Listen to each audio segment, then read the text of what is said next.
shall be founded on service, and honor shall be given to the deserving. Country of peace, where government shall rest on the will of the people and the love for the common good. Bless the efforts of those who struggle to make this vision a living reality. Inspire and strengthen our people that they may give time, thought, and sacrifice to speed the day of the coming beauty of Ghana and Africa. Amen.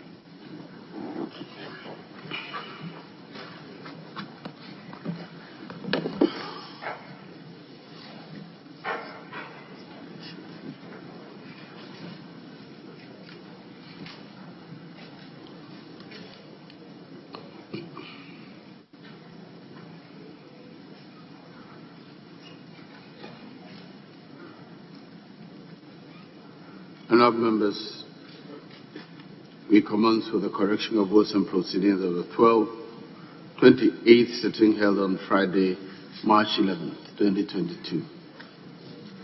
Page 1. Page 2.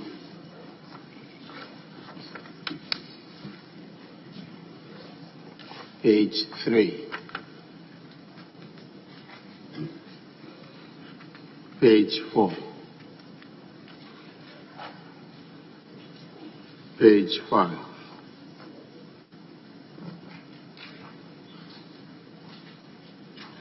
Page 6. Page 7.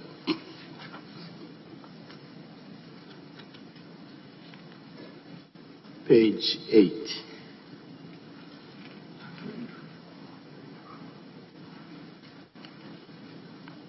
Page 9.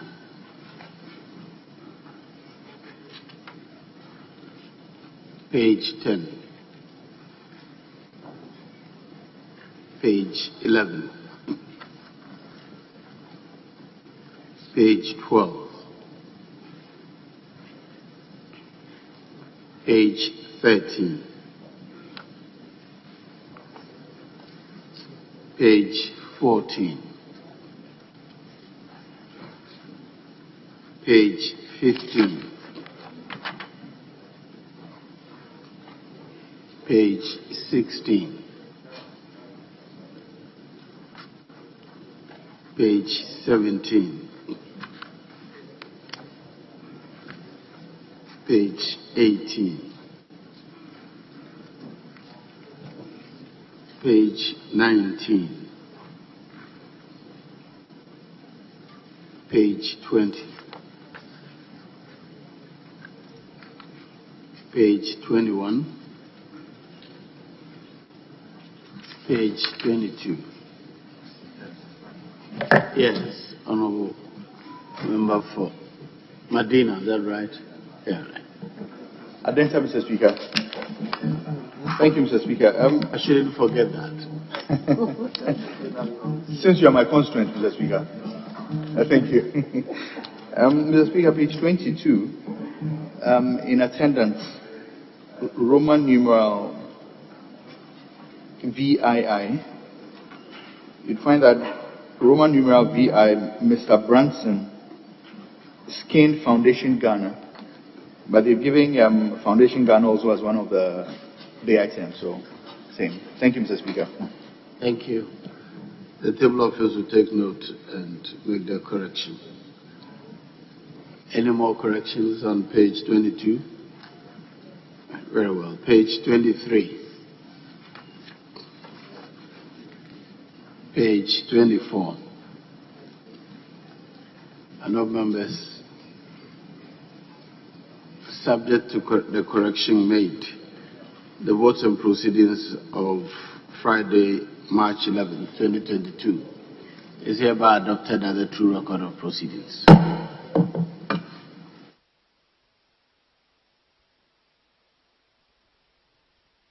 We have the official report of Friday, February 25th, 2022. Any corrections, please? Official report of Friday, February 25th, 2022. Any corrections?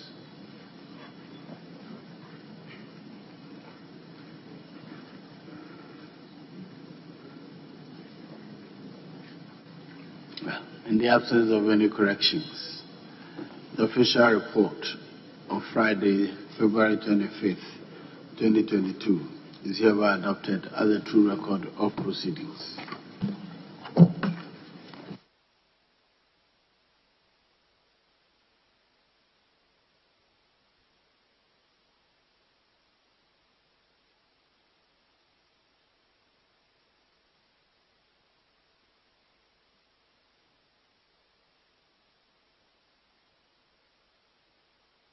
Yes, I'll move on to the next. Yes, Honorable Leader. Speaker, I've communicated with the Minister responsible for local government, and he's almost in the House. And for that matter, Speaker, I'll seek your leave for us to temporarily step off the urgent question and take the first question advertised in the name of Minister for Information, and further seek your leave for the question to be asked for and on behalf of the Honorable Chumberima by the Honorable Yao Buama. Speaker, with your leave. Very well. Honorable Minister for Information, you may take the seat.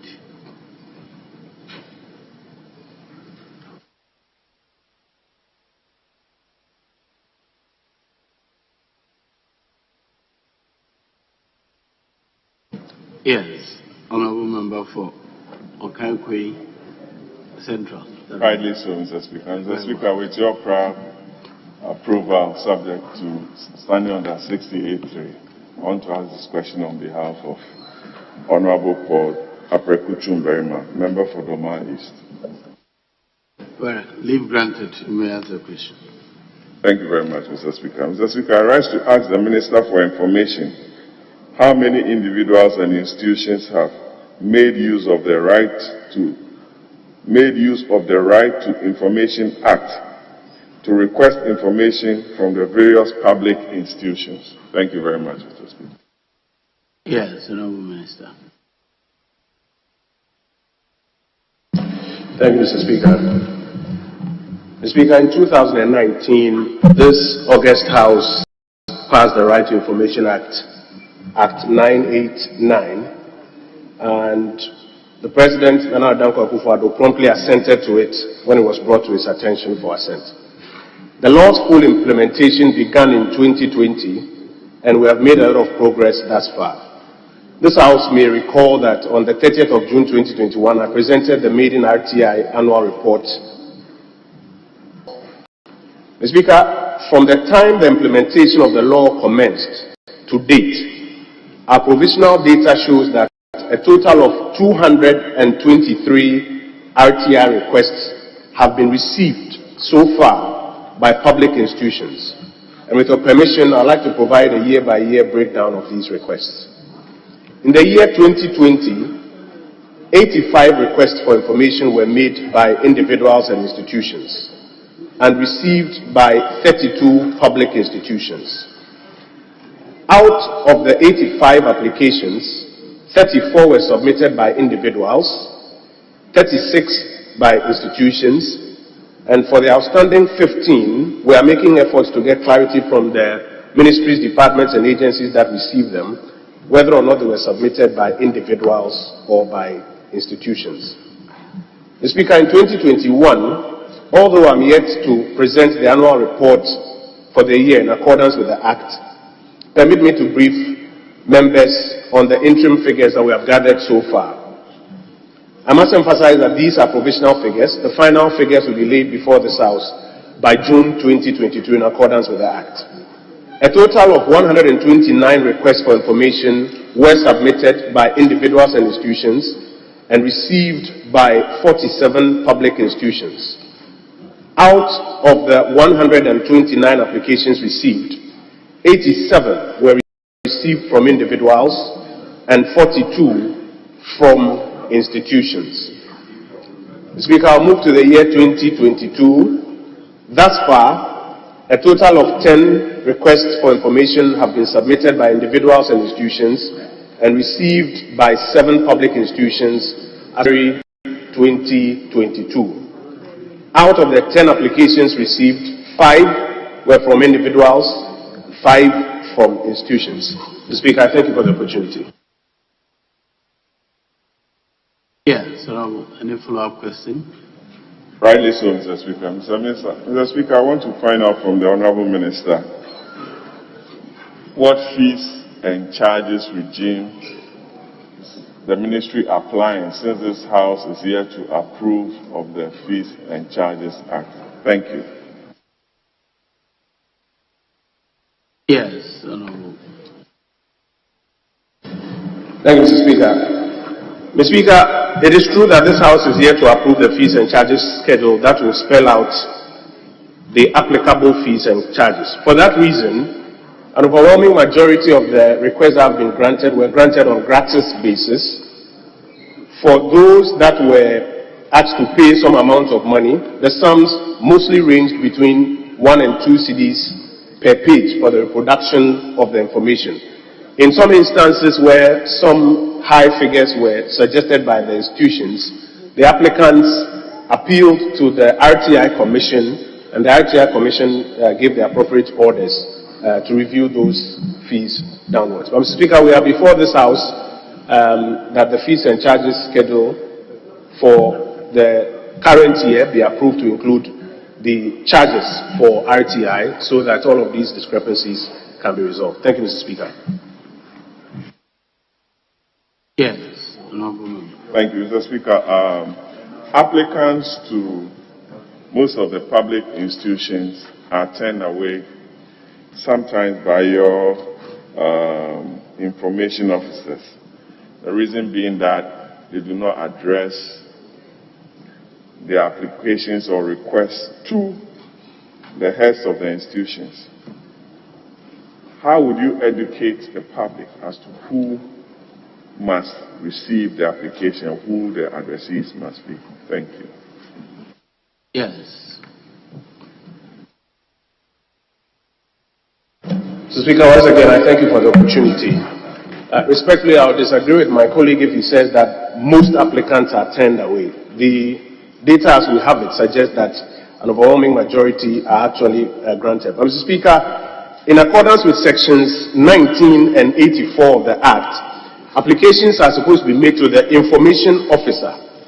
And information officer includes the officer of the public institution assigned or designated for the purpose. The head of institution is an appellate officer who comes in to respond to an appeal if the initial determination is not satisfactory to the applicant. Therefore, we very often discourage an application directly to the head of institution, and in some instances encourage the applicant to reapply directly, if I may borrow this expression, to the point of first instance, so that if there's need for an appeal, then the head of institution will come in to respond to the appeal. Thank you, Mr. Speaker. Mr. Speaker, my last supplementary question. Honourable Minister, some independent observers have made some remarks or reports about the implementation of the Act. But you are telling us, or you are giving us a very rosy picture about the implementation of the Act. How do you reconcile this? Thank you. Mr. Speaker, that's the end of the question. Thank you, Mr. Speaker. Mr. Speaker, first let me commend civil society organizations in particular that have made it a point to test the system by applying for information at various ministries, departments, and agencies. And with your permission, let me mention, for example, the Media Foundation for West Africa and the Fourth Estate that have done a lot of these applications. Mr. Speaker, we, from our end, have reached out to these civil society organizations to furnish us with copies of some of these surveys that they have done and to attend upon an invitation with us at the ministry so that we can understand what they are also realizing, which we may not be privy to, and reconcile anything that they may have with what we are officially gathering. But the information that I am providing to the House this morning is the official information from the RTI officers at the various ministries, departments, and agencies who have been recruited and posted there, and then those who have been designated to play this function at other ministries, departments, and agencies. Thank you, Mr. Speaker. Yes. Thank you, Mr. Speaker. Mr. Speaker, let me commend this House for passing the RTI bill and also commend the various institutions that so far worked with this act. Mr. Speaker, having said that, I want to find out from the Minister that indeed 223 applications were received from the various individuals and institutions. I want to find out from the Minister how many of these 223 has been responded to and with the information that was needed to the various applicants and institutions. Thank you, Mr. Speaker. Yes, Honorable Minister. Thank you, Mr. Speaker. Mr. Speaker, for the year 2020, 72 of the applications were granted, 6 were rejected, 3 were transferred, 3 were referred, 1 was deferred. For the year 2021, 95 applications were granted, 7 rejected, 6 transferred, 17 referred, 2 deferred, and 2 reviewed. And for the year 2022 so far, out of the 10 that have been received, 8 have already been granted, 1 has been rejected, and 1 has been referred to the appropriate ministry, department, or agency to respond to it. Thank you, Mr. Speaker. Yes. Thank you very much, Right Honorable Speaker. Mr. Speaker, a careful look at the responses given by the Minister of Information would show that in 2020, an average of 22 requests were made in every quarter. In 2021, the figures show that an average of 32 requests were made in each quarter. In 2022, we are almost about finishing the first quarter of 2022, but so far we've had only 10 requests. It shows some form of reduction in activism or an attempt to make requests to the RTI Commission. Do you have any reasons, or would you be able to tell us what may account for that reduction when you do the year-on-year comparison? Thank you. Yes, Honorable Minister. Speaker, thank you once again. Mr. Speaker, the history of RTI implementation in other jurisdictions shows that in the very first year, you have attempts to test the system. And so, often in the very first year, you have a very high number of applications. And this dwindles sometimes over the period. That may explain why in the very first quarter of implementation, there was such a high request.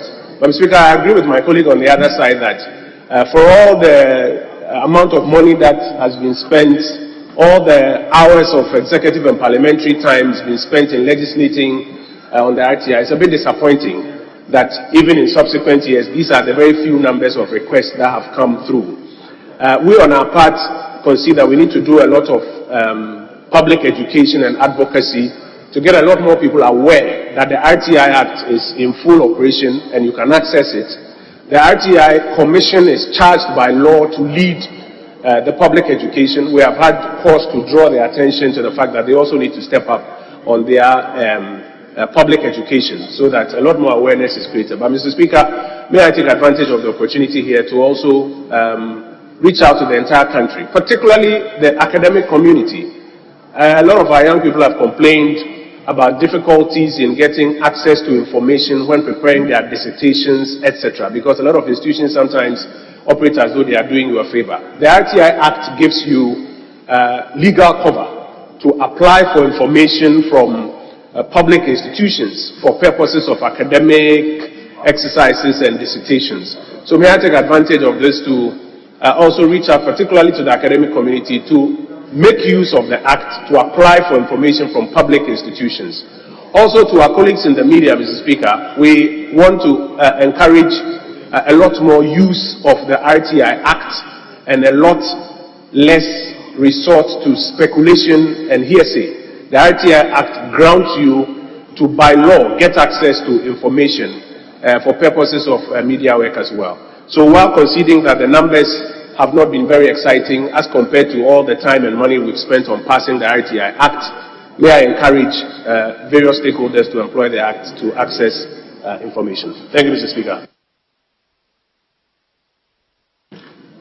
Leadership will get the last bite, so the lady first before. Thank you very much, Mr. Speaker. I'd like to ask, out of curiosity, what the interest areas have been based on the data that you have shared with us. If you can expatiate on that for me. Thank you, Mr. Speaker. Yes, Honourable.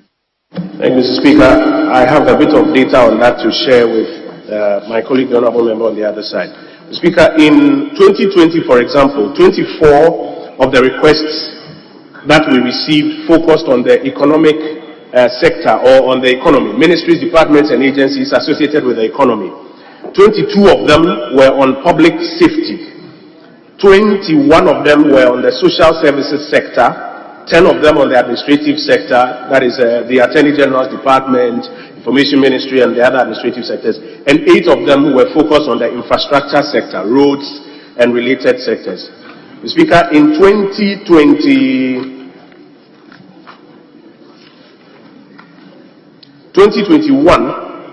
51 of the requests were focused on the economy, or the ministries, departments, and agencies associated with the economy.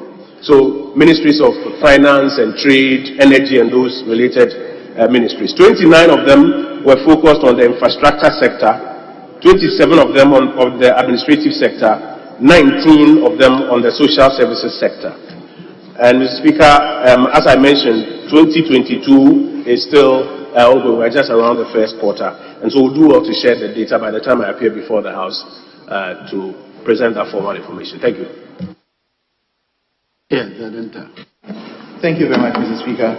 Mr. Speaker, I'd like to find out from the Minister, what's the average response time? I'm asking this because it appears there seems to be a delay with a lot of responses, or some of the responses, because Fourth Estate, for instance, requested an information from Ministry of Local Government in September of 2022. They've done a follow-up. They're yet to receive any response. And also in August of 2020, they wrote to the Ministry of Education requesting information on the COVID spraying. After a year, they got a response that that information would be with the presidency. They did a follow-up with the presidency. The presidency came back after a whole year again saying that that information would be with the Ghana Education Service. So I want to find out what's the average response time for people who make requests for information. Thank you, Mr. Speaker. Yes, Honourable Minister. Thank you, Mr. Speaker. Mr. Speaker, in accordance with the Act, there are timelines for various types of information requests. Information that doesn't border on security and does not border on personal security of individuals, for example, is supposed to be provided within 14 days. Or a response to it is supposed to be made available in 14 days. And that response will communicate, for example, the charge associated with it and the form through which that information will be made available. On other kinds of information that are of a pressing nature, there's a 48-hour window on it. Mr. Speaker, to the best of my knowledge, these timelines have as much as possible been complied with. The law envisages that it is possible that the information officer in a particular institution may not respond in time and may not alert us that he or she has not responded in time. And so the law has made room that when the timelines are missed, the applicant ought to consider it as having been denied and trigger the appeal process thereon to ensure that it is delivered within time.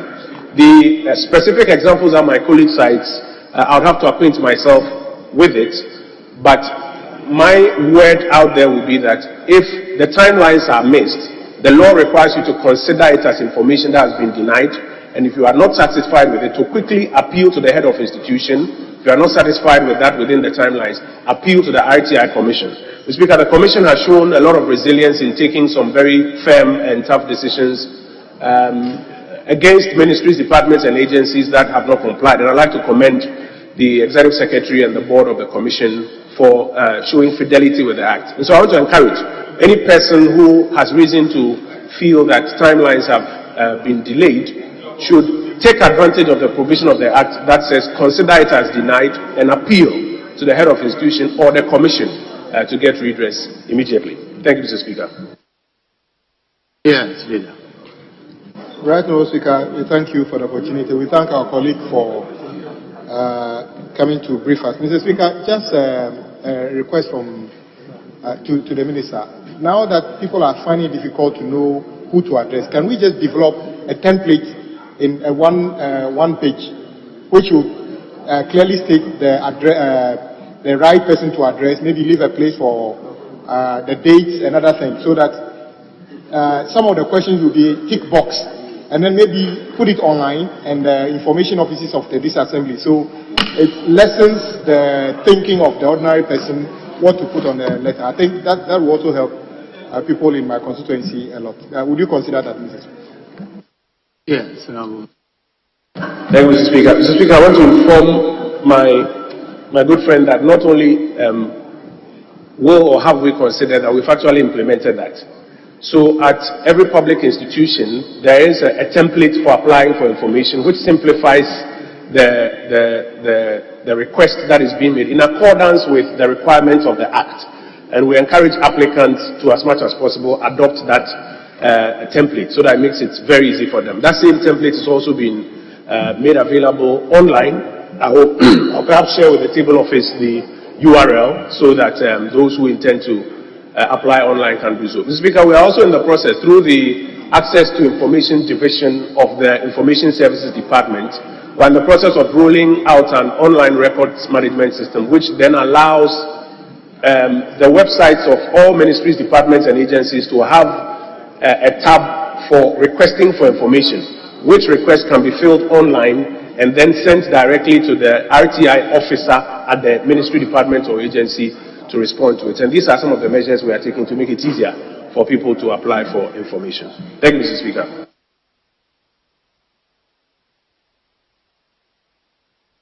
Very well. After leaders, I don't go back, but no, in that case, I saw you, but I thought you were taking your seat. I didn't realize you wanted to ask a question. Well, I'll give you, and then after that, I'll come to you. Yes. Thank you, Mr. Speaker. I would want to ask the Minister for Information what is the reasoning for rejection, given the fact that the Media Foundation for West Africa has indicated clearly that the reason for less information being requested for is the punitive fees being charged. Thank you. Yes, Honorable Minister. Thank you, Mr. Speaker. Mr. Speaker, first of all, it would be incorrect to say that the reason for less information being requested for is a punitive fees being charged. Because as I've explained to the House, majority of the grants that have been done have been on gratis basis at no cost to the applicant. A good number of them have been between about 1 cedi, 2 cedi for the reproduction, per page for the reproduction. Admittedly, there's been, I think, 1 or 2 instances in which some very high figures were proposed by the agencies, and the applicants quickly resorted to the RTI Commission, and the Commission ruled that those figures were a bit high and actually recommended the right figures. There's no data to suggest that people are not applying because of the free or the 1 or 2 CDs or because of that one isolated incident. Secondly, Mr. Speaker, the data available which I've shared with this House shows that there have been more grants than rejections. As I mentioned, in 2020, 20 grants as against 6 rejections, and in subsequent years, similar data, 95 grants in 2021 as against 7 rejections, and in 2022 so far, 8 grants as against 1 rejection. So again, the data does not support the claim that there are a lot of rejections or that majority of the applications are being rejected, which may lead somebody to say that that may be, even though my colleague didn't say that, that may be a reason for which people may not be applying. I think we will concede that a lot more public education needs to take place by the Commission, by the Access to Information Division of the Information Service, indeed by the Communications Committee, so that for all the money we have spent on passing RTI, all the executive and legislative hours we have spent on debating it clause by clause, all the 17 years it went through, not only 223 requests should be received, but a lot more people will take advantage of it. And I've already mentioned that we're encouraging journalists, persons in the academic community to, as much as possible, take advantage of this act to apply for information. I thank you, Mr. Speaker. Let's get to Mr. Speaker. Mr. Speaker, I rise to ask the Honourable Minister the breakdown of the rejections. Can you share with this House some data on the breakdown of the rejections?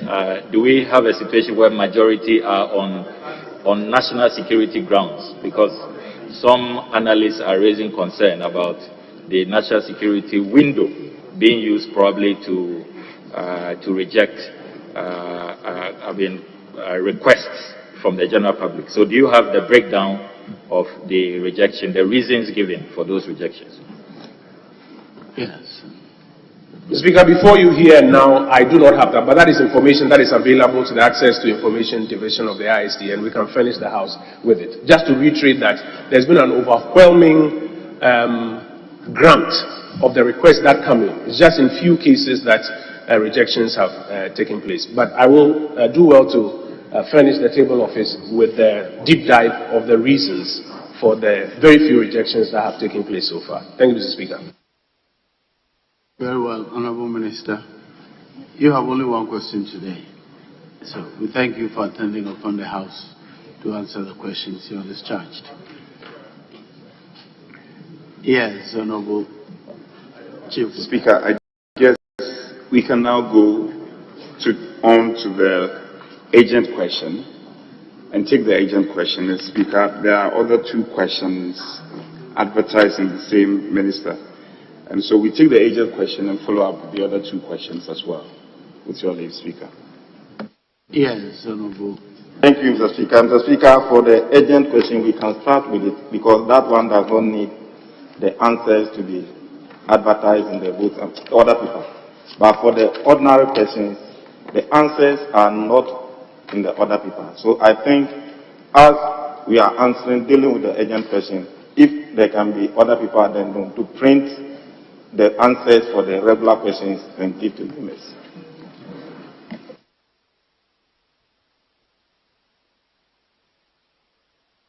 Yes, Honourable Minister for Local Government, can you please take your seat?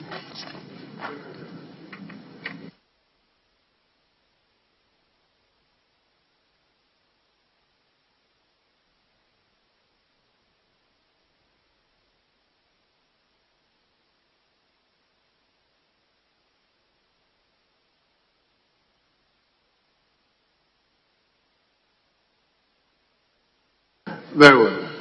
The other question is in the name of the Honourable Member for Bibiani and Yaso Bekwai. Honourable Member, you may please ask your question.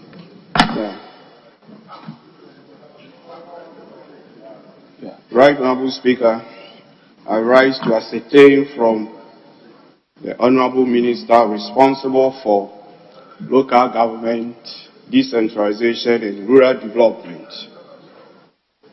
When will Bibiani Ahrianso Bekwai Municipal Assembly conduct an election to elect a presiding member to preside over the meetings of the Assembly, as the Assembly had not had a presiding member since January 2020. Thank you. Yes, Honourable Minister.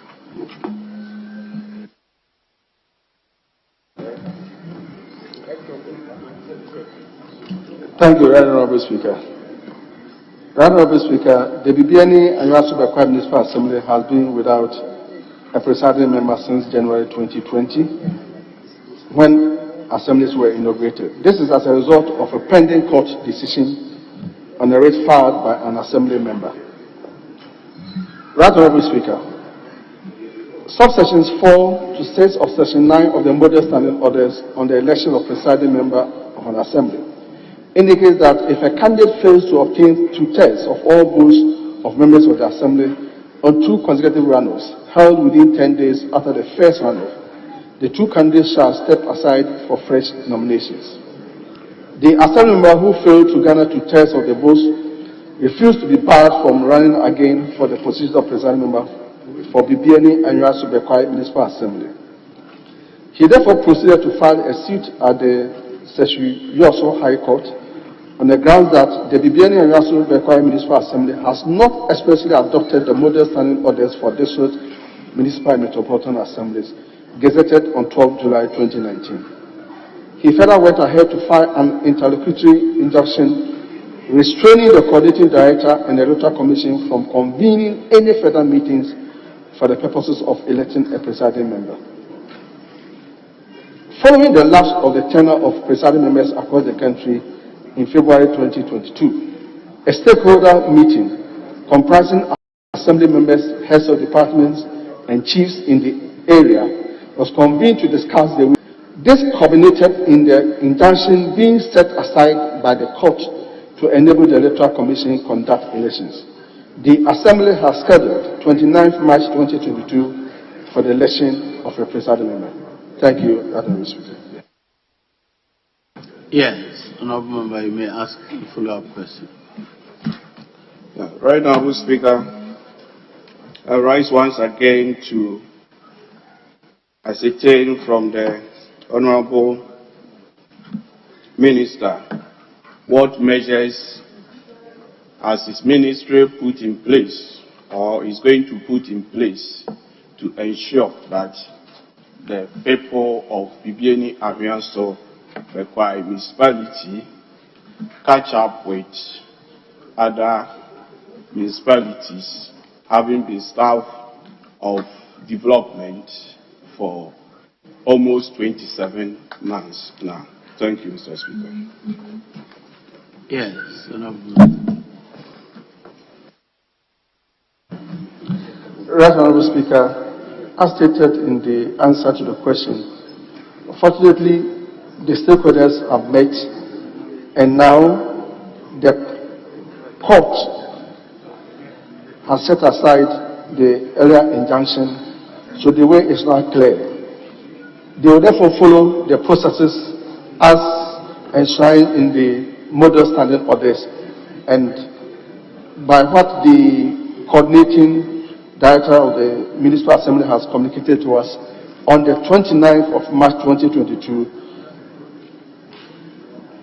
Bibiani and Yasu Bekwai Municipal Assembly should be able to elect a presiding member. Thank you, Mr. Speaker. Yes, Honorable Member. Mr. Speaker, that is all. Very well. Fine. Honorable Minister for, there are 2 more questions to be answered by you. And since the other paper addendum has been distributed, I think we can go on to that so you don't leave the chair and come back.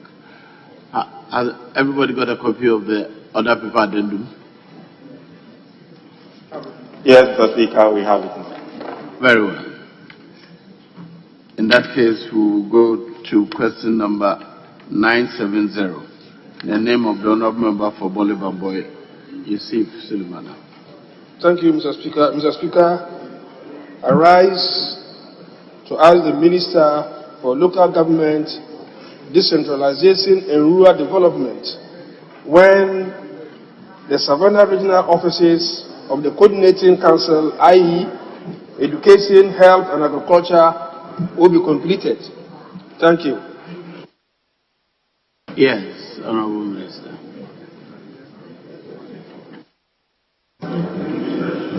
Thank you, Mr. Speaker. Mr. Speaker, in November 2019, work commenced on the 3-story Savannah Regional Coordinating Council administration block at Damongo and 3 2-story administration blocks, each for the Regional Directors of Education, Health and Agriculture located at Damongo, Daboya, and Bole, respectively. A report from the supervisory consultants, Mrs. Architectural and Engineering Services Limited, AESL, dated 9th March 2022, indicates that the Savannah RCC administration block is 93% complete. This was verified by officials from the ministry and the RCCs during a field visit undertaken from 2nd to 3rd March 2022. With works progressing steadily, it is expected that internal and external finishing works will be completed and handed over by 30th June 2022 to serve its intended purpose. The status of works of the regional directorates of Education, Health and Agriculture is as follows. Construction and completion of two-story administration block for Regional Director of Ghana Education Service at Damongo is 88% complete. Construction and completion of two-story administration block for Regional Directorate of Health at Daboya is 79% complete. Construction and completion of two-story administration block for Regional Directorate of Agriculture at Boli is 60% complete. However, progress of work has been negatively impacted by the COVID-19 pandemic as well as irregular flow of funds. And this one provides a picture of where that has been taken out. Mr. Speaker, works on all the projects are progressing steadily. It is envisaged that the two-story administration block for Regional Directorates of Ghana Education Service in Damongo and Regional Directorate of Health in Daboya will be completed by 30th June 2022. However, the Ministry in consultation with AESI is reviewing the status of work to expedite completion of the two-story administration block for the Regional Directorate of Agriculture at Boli. Thank you, Right Honourable Speaker. Yes. Mr. Speaker, I just have to take it like that. All what he said, a portion of it is not even captured here, and I think we need to address the issue because it's not healthy. But my supplementary question is that in the case of the agricultural office in Boli, as part of my duties as a member of parliament for that area, I've visited that structure quite a number of times. And I've identified very huge cracks in that particular building. And I've discussed this with the regional minister. And he admitted, I want to find out from you whether you consider terminating that project, because in my opinion, even though I'm a layman, it's a shoddy work that is being done there. Will you consider terminating the project? Thank you. Yes, Honourable Minister.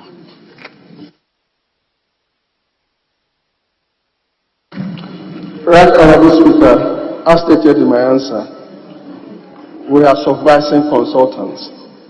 This is Architectural and Engineering Service Limited, AESL, and they do present periodic reports on the projects they are supervising. This has not come to my attention, and I have not read it in the reports they present. But with this information, we will refer it to the consultants for them to address this particular problem the Honourable Member is raising. Thank you very much, Mr. Speaker. Yes. I also want to find out the cost of the Agri office in Boli. How much is it going to cost the state to complete that structure? Thank you. Yes, Honourable Minister. Right, Honourable Speaker, the cost of all projects before they are commenced are advertised, the people tendered for it, and the cost of the projects are known as they were tendered when people bought the funds and to apply for it. So it's an information that can be supplied to the Honourable Member once he contacts the RCC, who have immediate supervision role over the project in the region. So that can be you can contact the regional office, and if you want us to give him that information from the ministry too, we can give that information to him, because the cost of all projects undertaken by government are known, they are advertised and they are known, so you can easily get that one. Yes, Honourable. Because the minister is asking me to go to the regional coordinating council for the cost of the structure. I thought this is the right platform, the right place to ask for this information. So I'm surprised. No, our rule is that when information is already available in the public domain, if you ask it as a regular question, it would have been admitted. So it's the same thing, it's not admissible if the information is available. Kindly ask another question, please. Mr. Speaker, I agree with you, but I do know that figures that are advertised are not the figures that are usually awarded. So if you're telling me that because they were advertised, as you take that figure as the cause of the structure, I beg to differ. And that is the information available. It is the advertised figures that are available and not the awarding figure. And there's a difference. Sometimes you can advertise with a figure, by the time you are done with the procurement process, the figure changes. Yes, the award will be made by the Regional Coordinating Council. So that information will be available at the Regional Coordinating Council. You're entitled to it, to ask for it from there. So if you have another question on the same one, can you ask it, or let me go to your next question. Mr. Speaker, I want to find out from the Minister the procurement method that was used in the case of the the Bole Agric Office, the procurement method that was used. Thank you. Yes, Honorable Minister.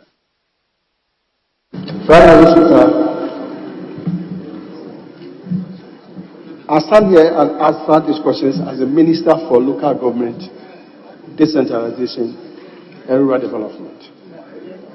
The ministry has not awarded any contract to that contractor. So I'm unable to tell him the procedure. Thank you.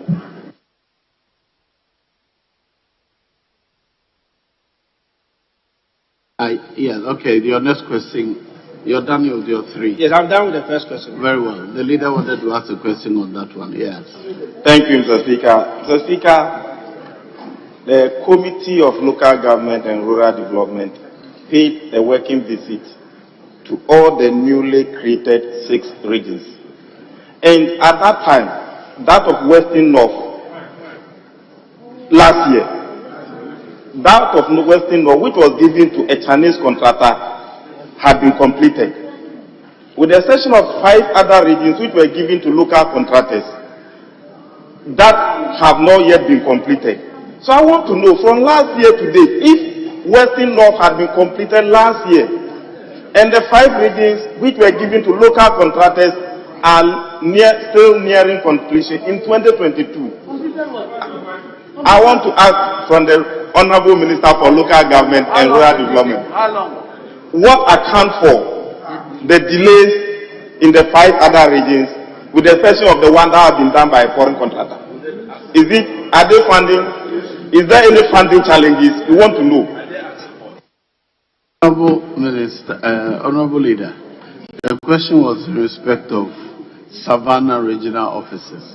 So if you don't have any question on Savannah region, you may file your own question in respect of the other regions, please.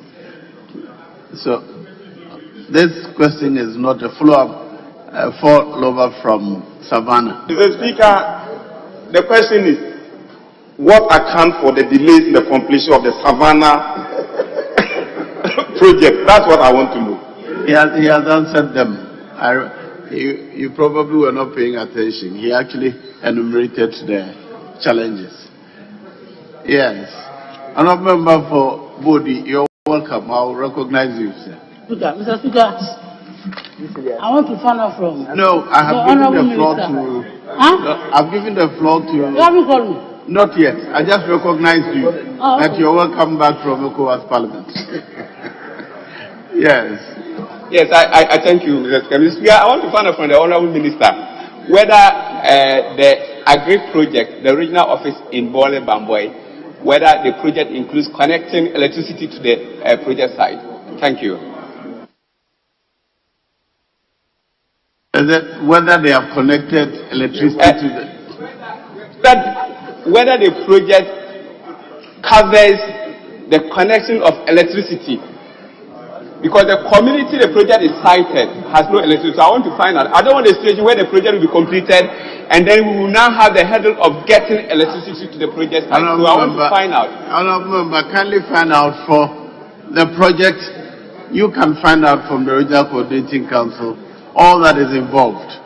Okay, I think so. But the minister in charge of the sector should be able to tell us whether the project covers that. Honorable Members, if you are paying attention, he just said that at the time the award was made, it was not the Minister for Local Government who was responsible. So, if you ask him to go back to his old ministry, which has ceased to exist, you may. Honorable Member for Bodi, you may now ask your question.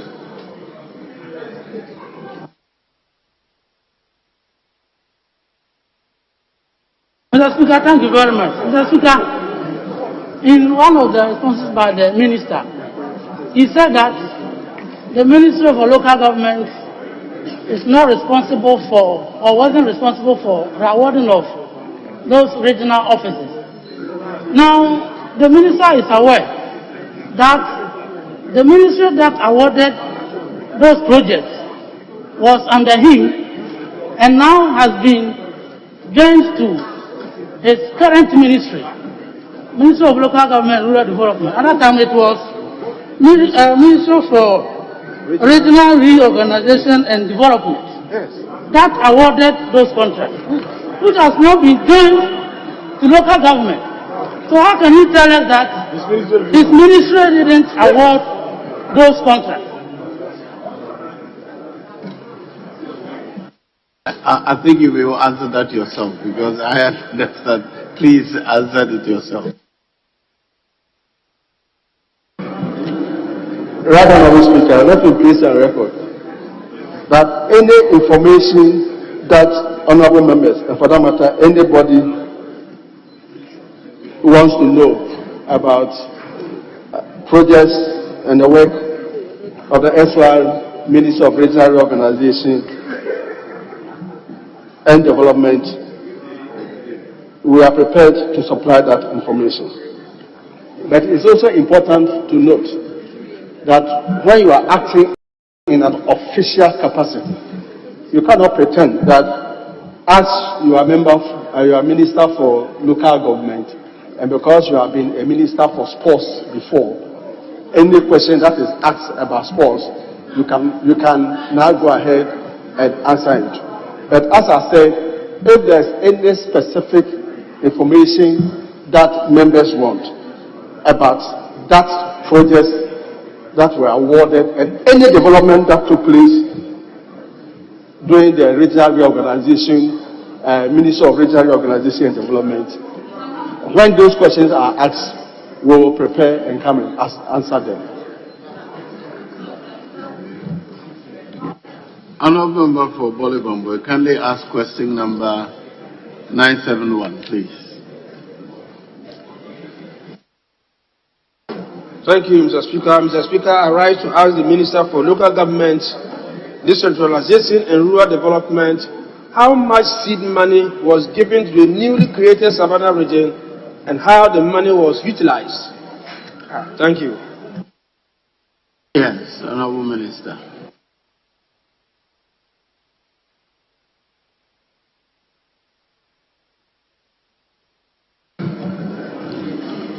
Thank you, Honorable Speaker.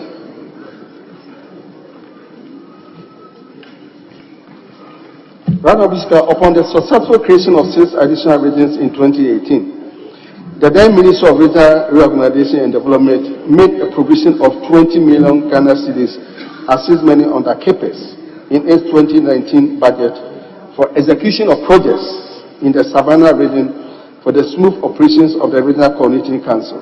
Of this amount, the Ministry has spent 2,200,000 Ghana cedis in 2019 on the procurement of vehicles and office equipment for the operations of the Savannah RCC as of 31st December 2019. In addition, the Ministry in subsequent years made provisions in its annual budgets and has to date spent 24,443,337 Ghana cedis and 57 pesos on the construction of offices for the regional administration and decentralized departments as well as the procurement of office equipment and other logistics for the operations of the Savannah region.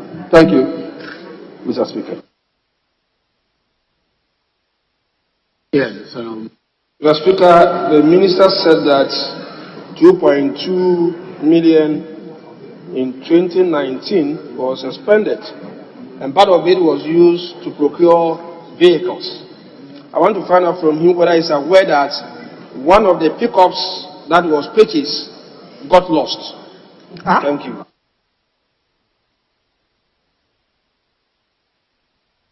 Yes,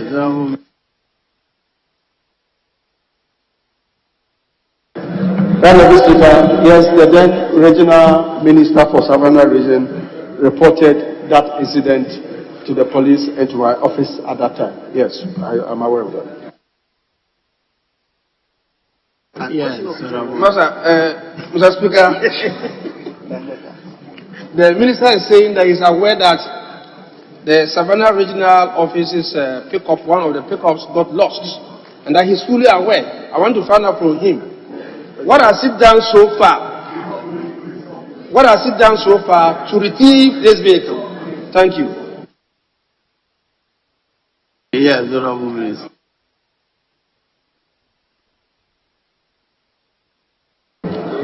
Mr. Speaker, as I indicated in my answer, the Regional Coordinating Council reported the matter to the police. And so it's between the RCC of Savannah and the police. As of now, I don't have any information on the progress of the work of the police in that matter. If he had indicated that he wanted to know about that, I would have asked the current minister of Savannah region to give me a briefing on that.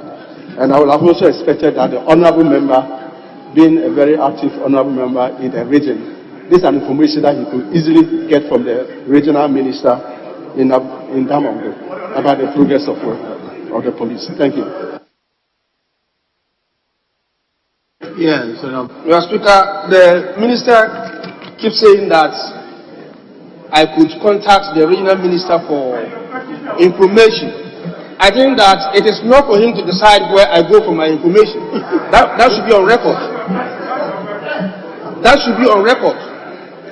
Now, as the Minister for Local Government, a vehicle got lost.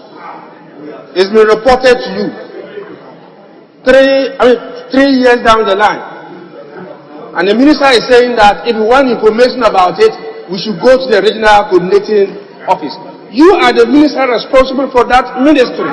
Can you tell us the whereabouts of the vehicle? Honorable Minister, do you know the whereabouts of the vehicle? Honorable Speaker, as Minister for Local Government, Decentralization and Rural Development, I have not received any report of a missing pickup. Thank you.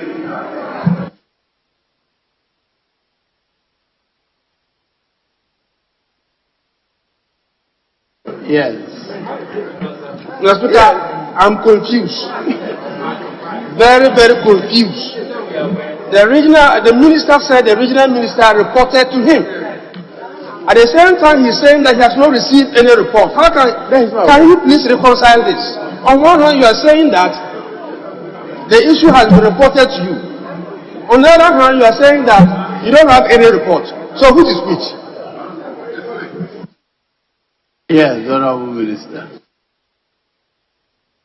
Honorable Speaker, I've tried to draw attention to the honorable member.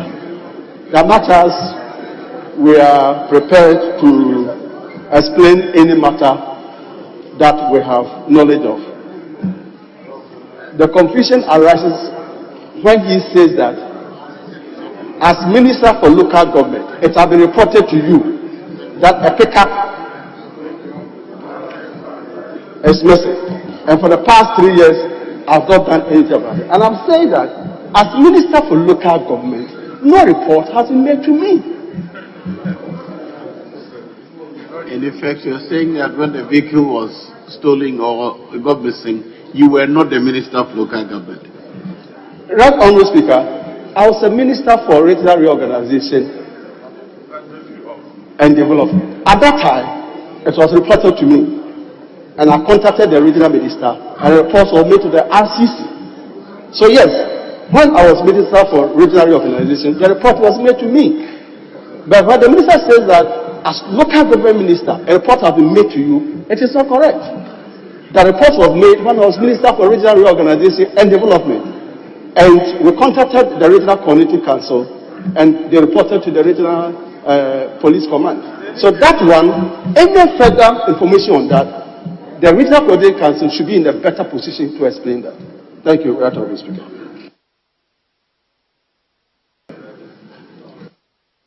Very well. On the other paper addendum, there was a question which was not advertised in the original order paper, so I jumped it. Question number 910 is in the name of the Honourable Member for Pando, Mrs. Stella Sowa. You may ask your question now. Thank you, Mr. Speaker. Mr. Speaker, I'd like to ask the Minister for Local Government, Decentralization and Rural Development. Oh, excuse me. The basis for naming streets in Pando municipality, like Rice Bean Street, Parsnip Road, instead of names like Agboja Street, Ablenyi Road, Tagoto Close. Thank you. Yes, Honourable Minister. Thank you, Honourable Speaker.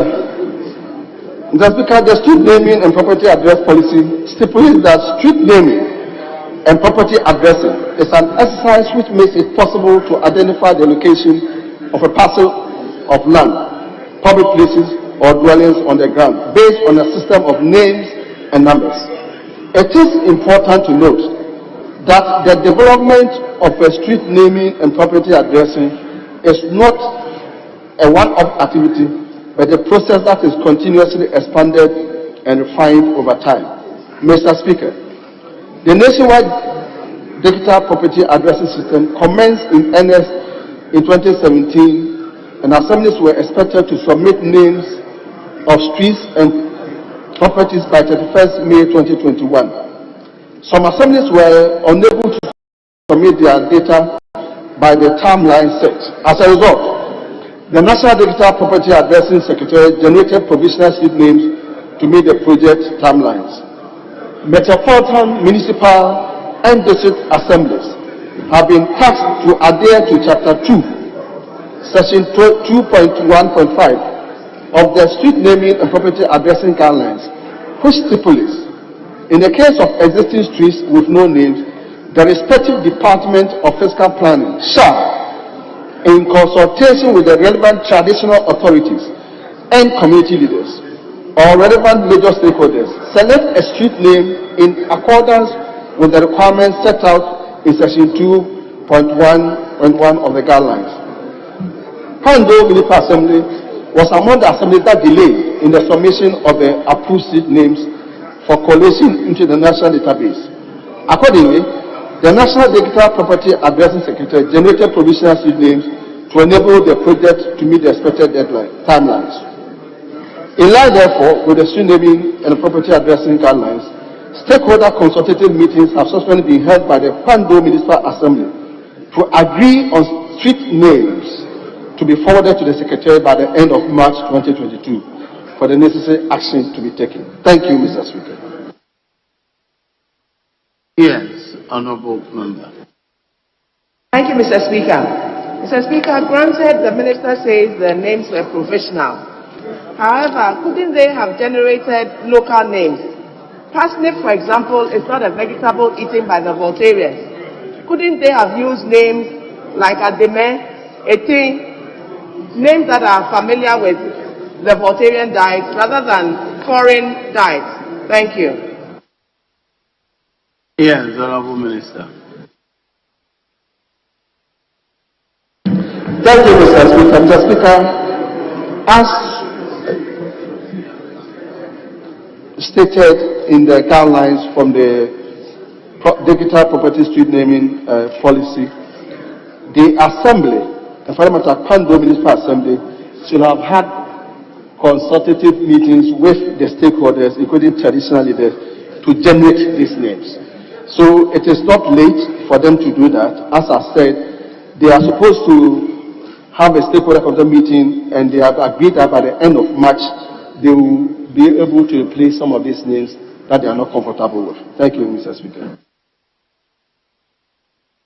Yes. Thank you, Mr. Speaker. Mr. Speaker, I just want to say that the National Digital Addressing Secretariat, if they are generating temporary names, they should generate local names. Because I realize that the names are like names of foods and vegetables.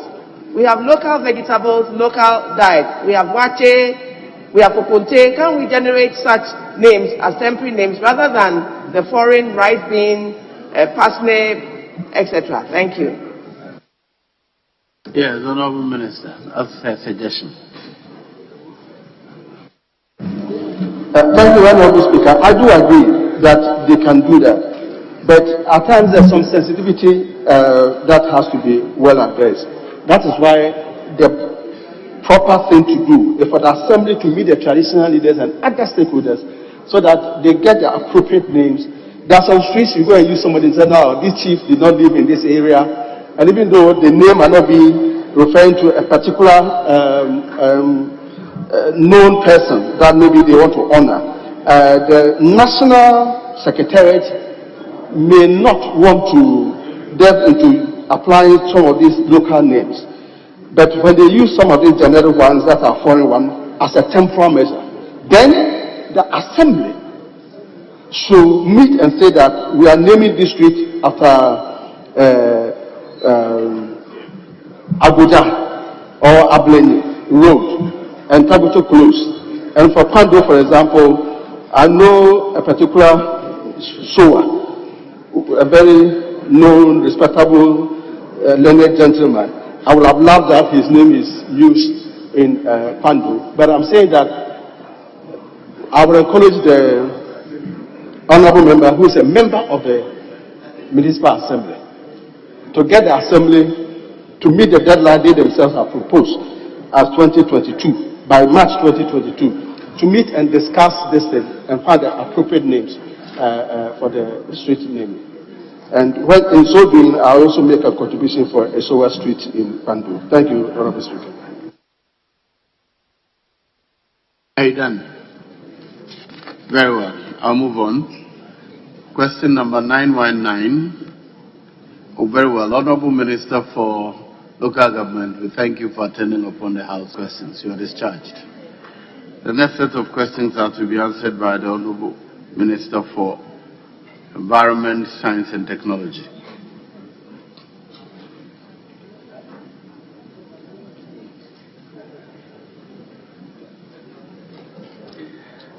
Question number 919 to be asked by the Honorable Member from Memphi West, Mr. Eric Kafu. Thank you, Mr. Speaker, for the opportunity. I write to ask the Minister for Environment, Science, Technology and Innovation, what stimulus packages have been earmarked to motivate individuals and companies which are into collection, marketing, and recycling of plastic, metal, and can waste, as these will reduce the cost of picking can waste, as this reduce the cost of removing waste in Ghana. Sorry. Thank you, Mr. Speaker. Yes, Honorable Minister.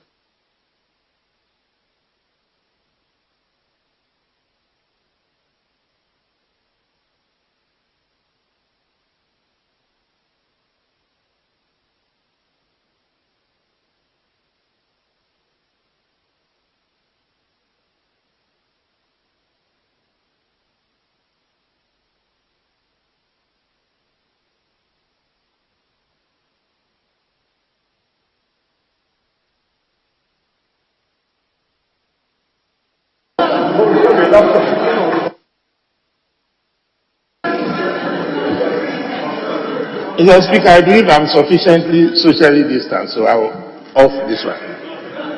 Mr. Speaker, the ministry currently does not have any defined or clear-cut stimulus package or packages for actors within the plastic waste value chain, that's the collectors, producers, and recyclers, because current financial models are inadequate.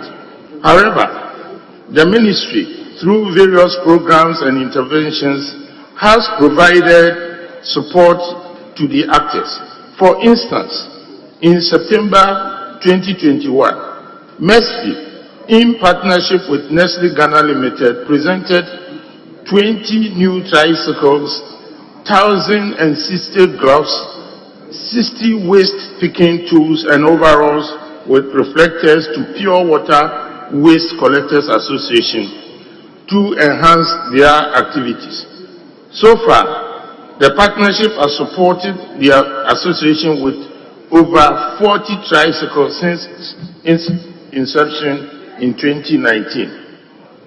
Part of the Plastic Waste Recycling Fund, Customs Exercise Act 863-2013, has been earmarked to support individuals and companies who are into the collection, marketing, and recycling of plastic waste through pilot projects within selected municipal assemblies.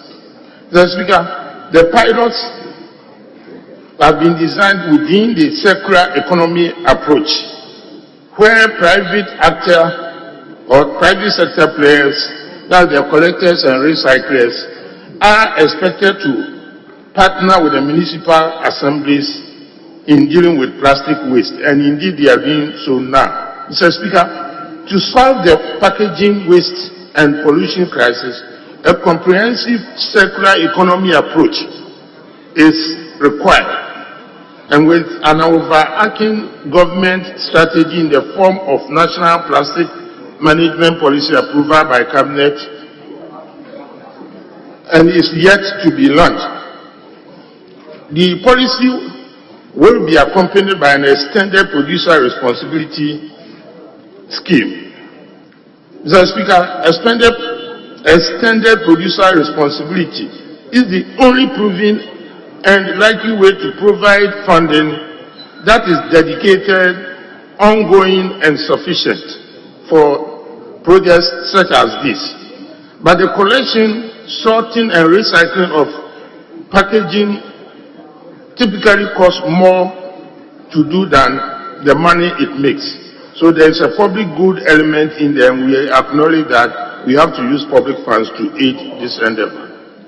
Without such funding mechanisms, it is unlikely that packaging, collection, and recycling will scale to the extent that is required.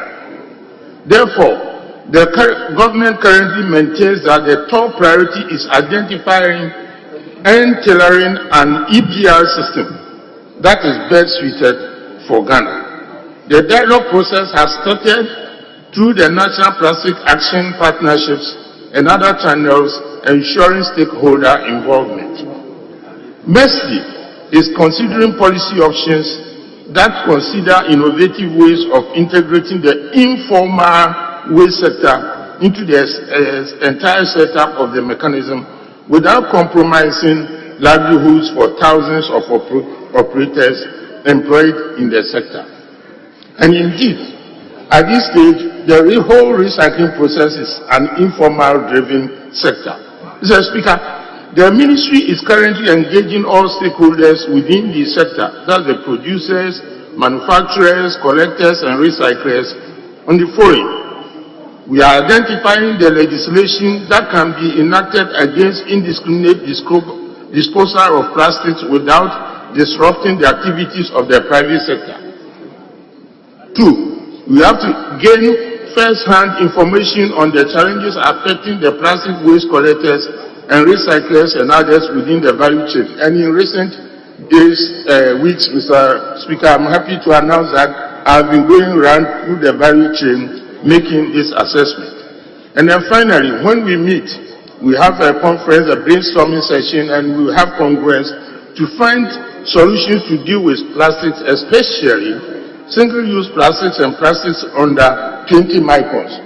The under 20 micron plastics are the ones that fly over all over the place. Mr. Speaker, we have to bring the private sector on board and look for avenues where government can help firms who are into recycling access sustainable financing to expand their operations.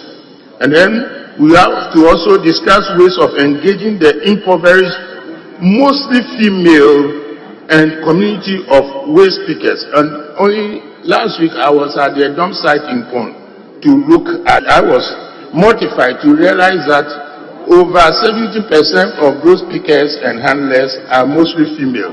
I think they deserve to be, that area has to be looked at carefully, and we have to look at the minister for, acting minister for gender, so that we can look at the ways of, helping those women. And then we also have to discuss the possibility of establishing a circular economy framework for plastics. And indeed, that is the policy. We are doing that, and we have to finally identify ways of adopting an extended producer responsibility, EPR for short, scheme, and financial sustainability strategy. Mr. Speaker, that will be for now. Thank you. Yes. Thank you, Mr. Speaker. Let me thank the Minister for an elaborate answer. I would like to take you from the first paragraph of the answer, if I can quote it. The ministry currently does not have any defined or clear-cut packages for actors within the value chain. Mr. Speaker, I would like to ask the Minister, does he have any plan to give these packages to these companies and individuals? Thank you. Yes, Honorable Minister. So, Speaker, I think the answer I gave the elements of actions that can be done to help them. That's why I said we are looking at legislation, and then we are looking at programs that will augment. In fact, the whole of the recycling process, happily, is in the domain of the private sector. And in line with our philosophy and our thinking, we do not intend to take it, government does not intend to compete with them. But there are certain gaps where, because of the economic model, they are not interested in. And I'm referring specifically to the single-use plastics, and then the under 20 microns, the thin plastics. And if you went to the north, and I've been there, you will see that you will be flying all over the place. In the southern belt, because of the forest cover, you do not appreciate it. But in the Savannah zones, you find plastics all over the place, and I was so mortified. And most of them are single-use plastics under 20 microns, the very thin ones. Those are the areas that the model does not make it economical for the private sector to collect. But Mr. Speaker, if I may use that term, if you address your mind to plastics like 4 gallons, like the one they call 4 gallons, the GMA plastics, if you went to the questionnaires, one of his staff, and I know I'm a few words very well. If you go to Fojo Krum, for example, people fight over the waste so that they sell it to the recyclers. So that's not a big problem. Actually, a lot of recycling is going on. But the under 20 microns, that is why we are doing models, and we will help those private sector people to be able to pick it so that by retuning the economic model so that it makes economic sense for them to pick up. But in the final analysis, if they do not pick it up, we will come with a system that will make it viable for public money to be invested in it so that the last dregs of plastics are collected. Thank you very much, Mr. Speaker. Yes. Thank you, Mr. Speaker, once again. I'd like to find from the Minister, has he ever engaged these companies and individuals in his programs since he took power? Thank you. Yes, Honorable Minister. Mr. Speaker, I missed the last one. Ever engage the individuals? Yes, I was giving illustration that only last week I engaged them. I went to Ashaman. I was in the house of that young man who is recycling, putting plastics into good use. And he's built a structure with it and it's so fine. I don't want to promote any companies, but there's a company called Eco something. I think it's on the spintex of Ashaman Road. They are using plastics to manufacture roofing tiles. In fact, they incorporate 30% melted plastics with river sand, and it is even better. It has better thermal properties than the one that you use. I recommend that you build them. All our projects that we are using, MP's Common Fund, please use recycled plastics. It will come. Honorable Minister, how much is your common fund? How many roofing sheets can it buy? Well, if you have a roof, a school building which has been ripped off, I notice that sometimes the P6 buildings ripped off and you are doing restitution. As far as roofing is concerned, I recommend. And if you see me, I will intervene with I had a word with this, and they said that they will give rebates. So I'm here. We should give that industry money so that they will have a reason, to continue in that act. I'm advocating that even government, I will table soon a paper that government projects will consciously promote recycling, because we are using a circular economy. Right now, I can tell you one aspect that I didn't answer is that they use tin, tomato, and sardine tins. If you like, take my word for it, and go to the refuse dumps. You can hardly find them. Things are happening around us that we do not notice. The tin, tomato tins, cans, you can't find any place, because they are hot commodity. Because of what is happening, and that the base metals are very expensive on the national market. When you throw away your milk tins, they collect them they collect them.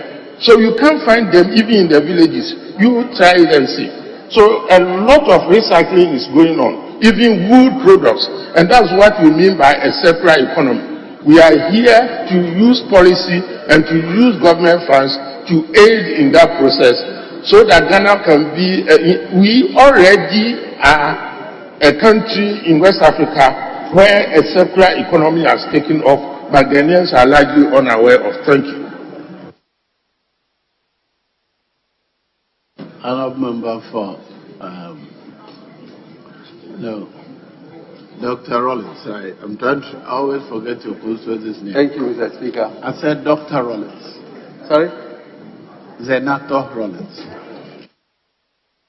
Thank you, Right Honourable Speaker. I would like to ask the Minister whether the Ministry has considered, as part of legislation, putting a levy at the retail level in order to change customer behavior, where, as in other jurisdictions, people are given the option to pay for a plastic bag or to take a paper bag or a reusable bag, as opposed to continuing down the use of single-use plastic bags. Yes, Honourable Minister. Yes, indeed, Mr. Speaker, it's under serious consideration and is even being incorporated into our policy framework. But you see, in line of what I've said, we do not want to disrupt industry. So we are very, very careful. That's why we're going around, as I speak to you now, officials are engaging captains of industry. Nestle, we have a public-private sector entity in place, where I co-chair with, for example, the CEO of Nestle Ghana Limited on this one, because we want to cause the minimum disruption to industry. But yes, I will answer that inevitably, the legislative landscape, there are gaps in them. And if we realize that legislation is a very big tool, a very important and strategic tool to get this circular thing, and then as far as recycling of materials are concerned. But let me emphasize, because industry must be listening, we want to do this as quickly as possible with a minimum disruption. And so consumers will engage them, and indeed we are engaging them. That will be the last act of my visits. And I intend visiting the big consumers, and we shall see what will come by way of legislation. Thank you very much, Mr. Speaker. Okay. Eric, and then you have spoken, so if there's no other opportunity, 1, 2, 3, before I come back to you. Yes. Thank you very much, Mr. Speaker. Mr. Speaker, in the minister's answer, he indicates to the House that Ghana is currently in packaging waste and pollution crisis. That Ghana is in packaging waste and pollution crisis. A situation that demands an urgent solution. And Mr. Speaker, he talks about part of the plastic waste recycling fund, which has been earmarked to support those who are into collection, marketing, and recycling of plastic waste. Can the minister indicate to us exactly what amount has been set aside to deal with this situation? Yes, Honorable Minister.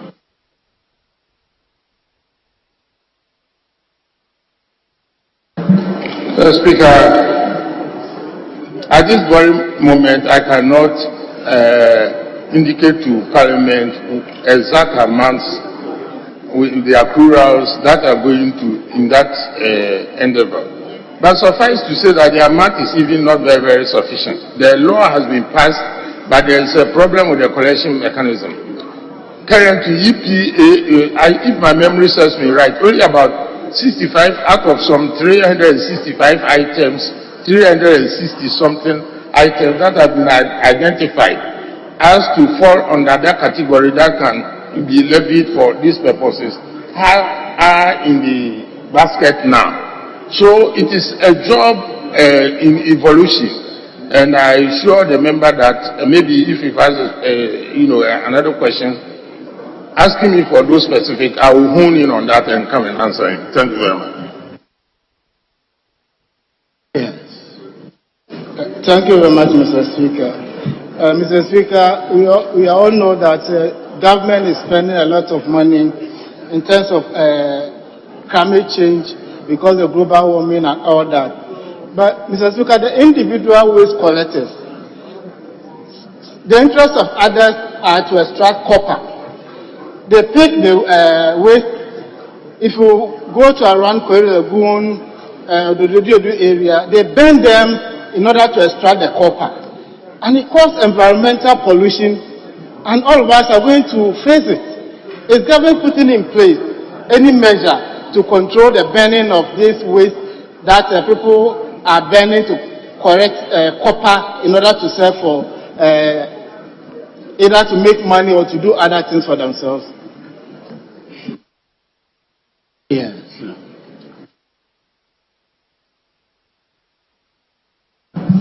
Mr. Speaker, I believe that I'm supposed to answer, I think, 3 questions. And down the line, somebody's question will answer the intervention that is made. But be it as it may, my answer is yes.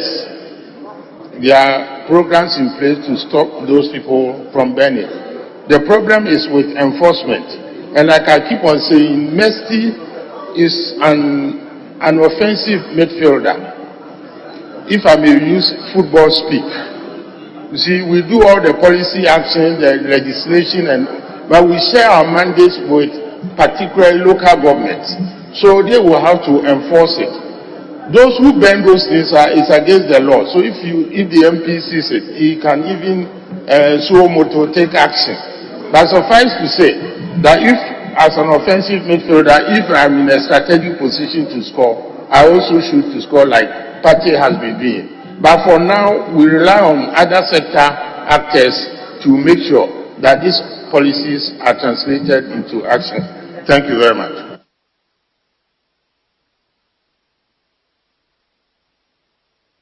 Yes.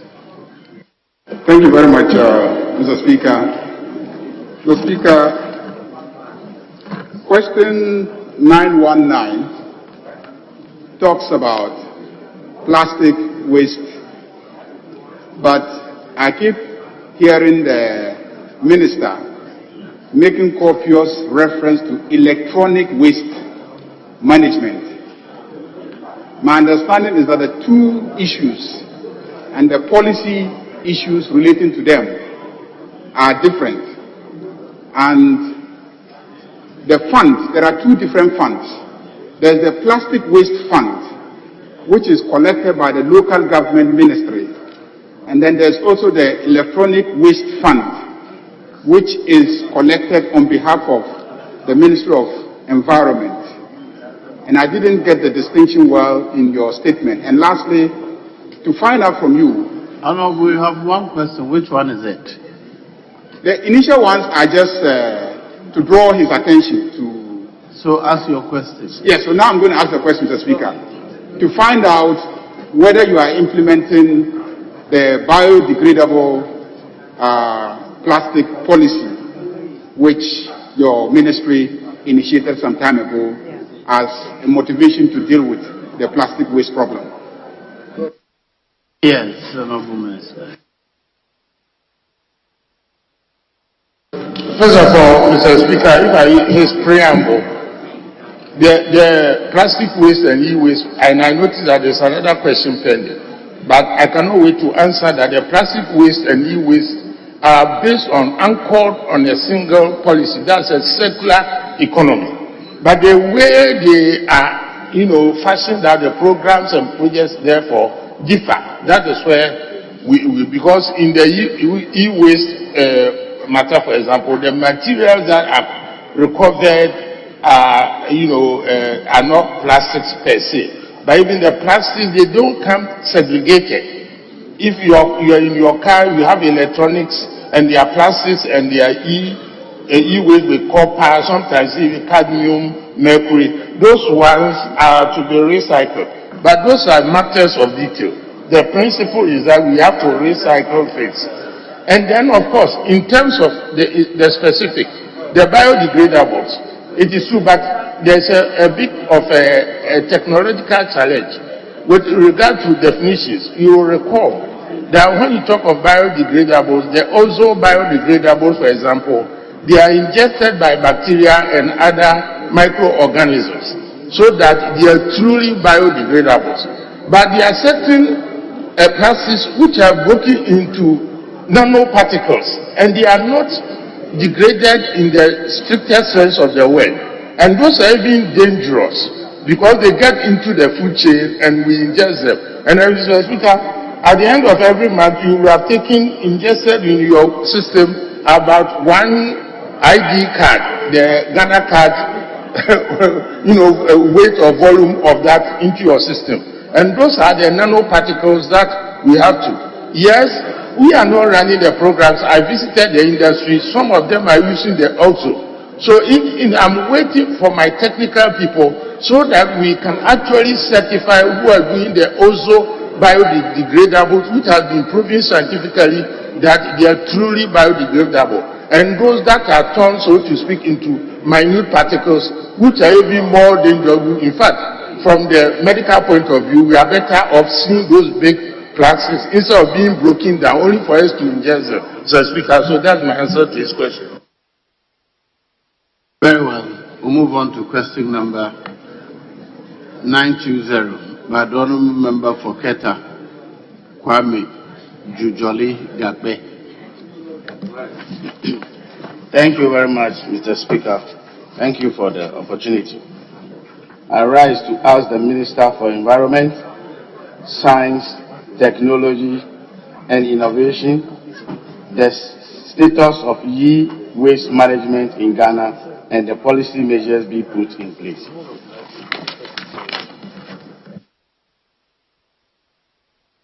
Yes.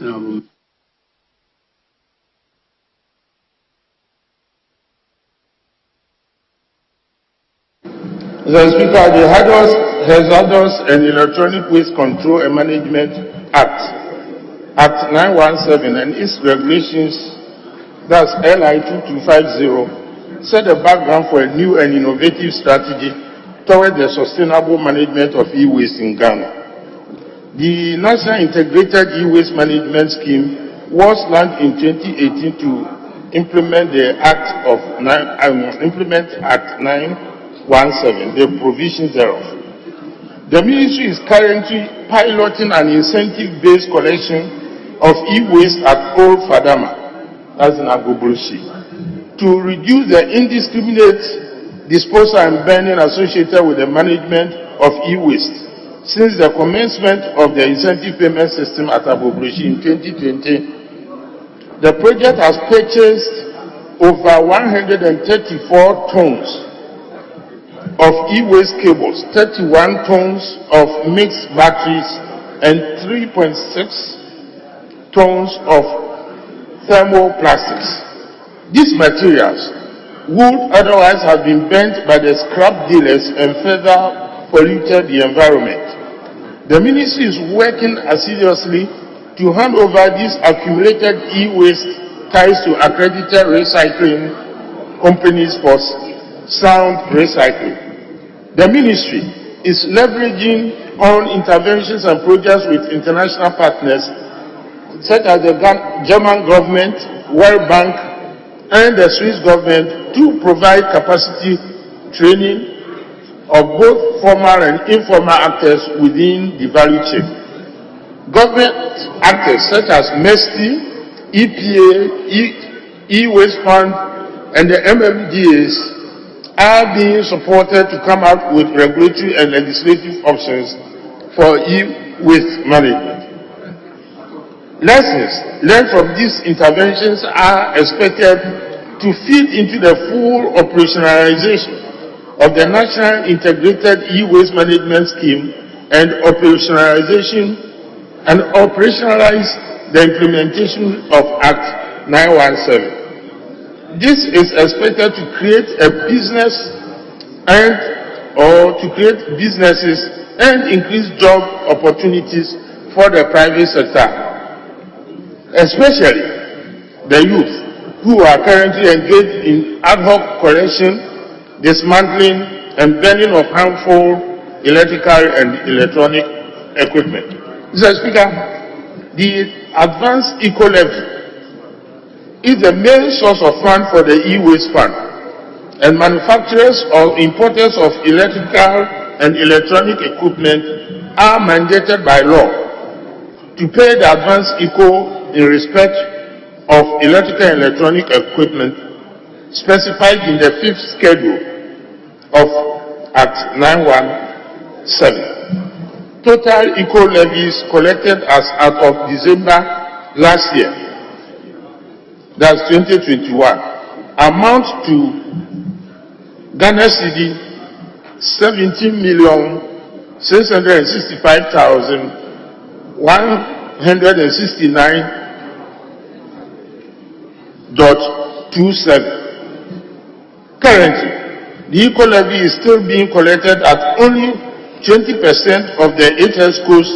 being certified out of the 365 items like I referred previously. The ministry, together with the EPA and E-Waste Fund, has held stakeholder consultations for the rollout of the remaining items. The 100% rollout is expected to take off before the end of the second quarter of this year, that is 2022. The collection of eco-levies on the Integrated Customs Management System, that is ICOMS, is now fully linked to the e-waste fund under the control of the fund administrator. Mr. Speaker, modalities are being put in place to start the disbursement of the funds once all items on the HS code has been effectively rolled out for collection. MESTI, in consultation with EPA and the fund, is also developing procedures and processes to ensure the effective disbursement and usage of funds once the full rollout begins. The ministry is working with EPA, fund administrator, and other stakeholders to develop a blueprint for the implementation of the National Integrated E-Waste Management Scheme. Some components of the scheme are the institutional and regulatory system, material flow system, e-waste management system, pricing/fee system, incentive system, among others.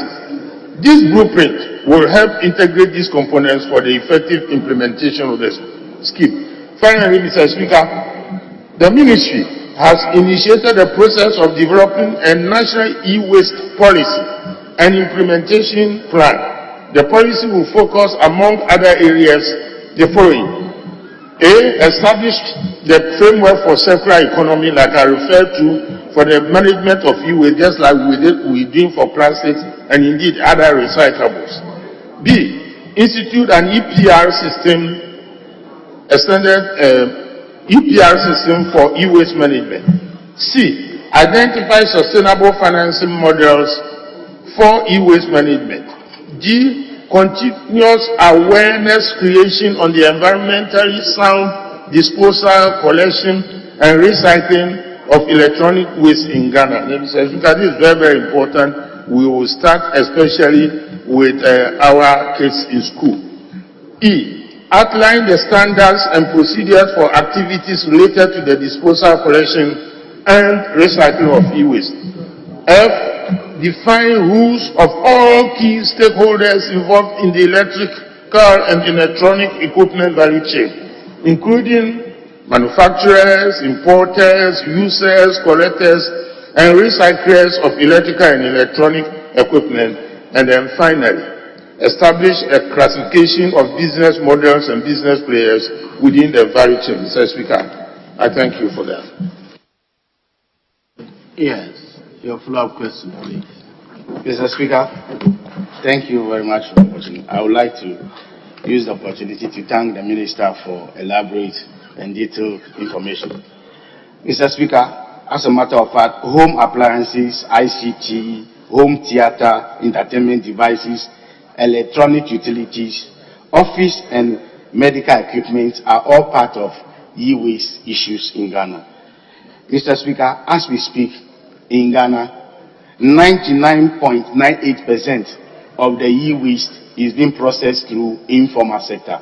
Only 0.2% is processed through the formal sector. And Mr. Speaker, this e-waste, electronic will contain some mercury, lead, and other harmful chemicals. I would like to find out from the Minister what measures is being put in place in the informal sector to curtail pollution of our soil, water, air, and wildlife. Yes, Honorable Minister.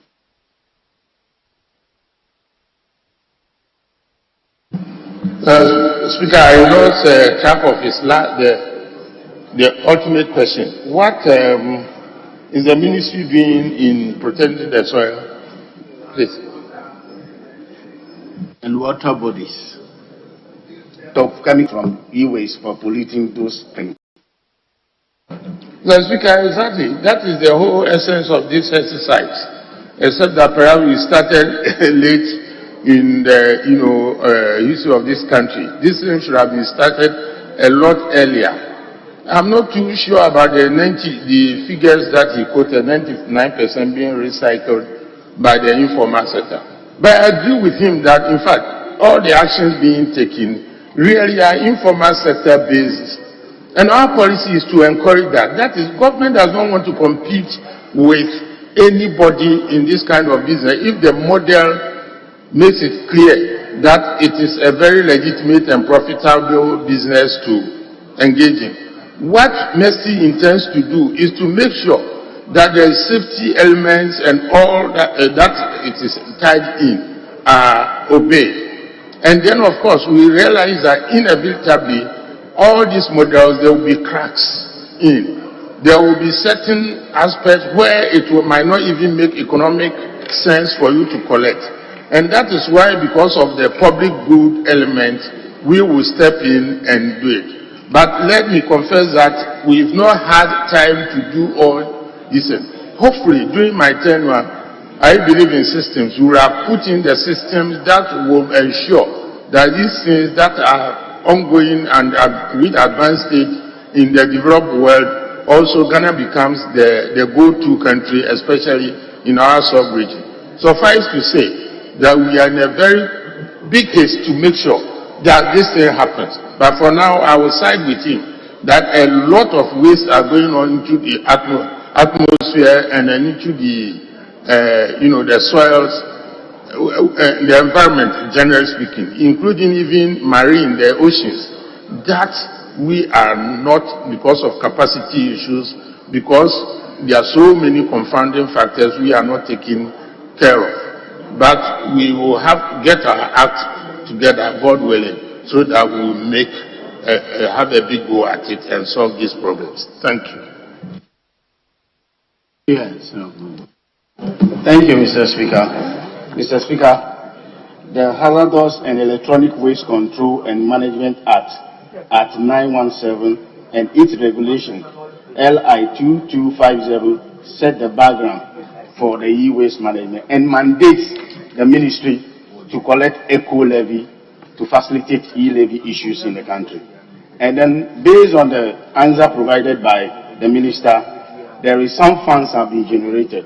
I would like to find out from the minister, the law mandates the ministry to use part of the money for monitoring and enforcement of the framework that established this regulation. I would like to find out from the minister whether this fund is being used for monitoring and enforcement of the law.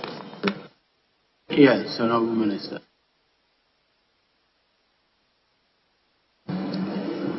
Well, Mr. Speaker, I cannot give a definite answer in the sense that I have already considered that all the items that have been agreed upon, only 65 items have been captured, and it's a job in evolution. So we have to. The amount that has been collected is not sufficient, but I will consider that, or I would like to inform the House that yes, a lot of monitoring is going on. In fact, even this model is coming to amplify a job that EPA is supposed to do anyway. And so, as a matter of policy, there's monitoring in the mining communities that this, e-waste together with heavy metals and other things are not let out into the environment. So yes, in that sense, sources of money, others are coming in, and even that was the routine, which was not sufficient. We generated the idea that we should have a dedicated fund for e-waste. But as at now, apart from the secretariat which is being set up, we have issues. So the formal monitoring, which will then, engender the expenditure on these things, are not going on. Only the structures are being built. And I have no shame in conceding to that.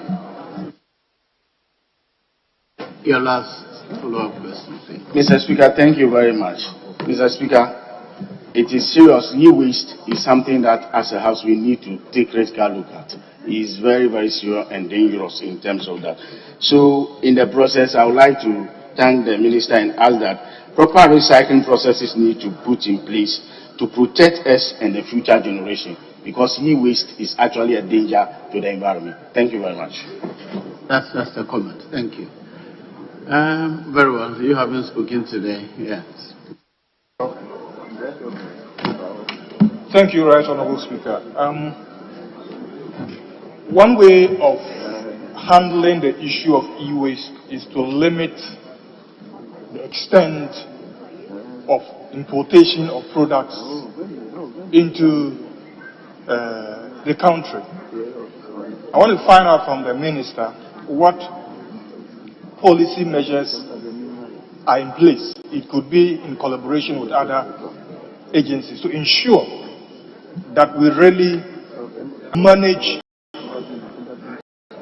the importation of second-hand or products that really come to this country, because Ghana is seen as one of the countries that is more like a second-hand place for deposit of e-waste from other developed countries. Thank you, Mr. Speaker. Yes, Honorable Minister. Yes, Mr. Speaker, he is right. You see, if you will, with all due respect, you listen carefully in the main submission, answer to the main question. I said that we, as for plastic waste, we have a policy which has been accepted by Cabinet. But e-waste, we are yet to develop a policy. And what you are asking will follow from that policy document. It is still, we know, being, it's a technical issue. So I have to accelerate this process so that hopefully it happens under my tenure. I noticed that building systems and structures is the minister's remit. So I have to whip them into line. But I must consider that these are very, very technical issues which have the potential to impact on markets, people's livelihoods and whatnot. So the tension between very deliberative and also taking quick action is there. And that is why I will plead that you give us time so that we do what is good for it. There is no from the policy. When the policy is accepted, that is when we can put, and I said, no, import this, you should not do that, you should not do that. But of course, certain category, other laws too, some of these second-hand things have been, are being regulated under certain categories. So for all like that, I'm averting your mind to that one too. Thank you. Yes. Thank you very much, Mr. Speaker, for the ask a follow-up question.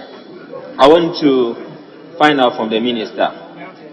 The e-waste management project has been going on in Greater Accra for some time now. I want to find out from the Minister whether the Minister has plans of extending the project to other parts of Ghana, especially in the north, and when does he intend to do so? Thank you very much.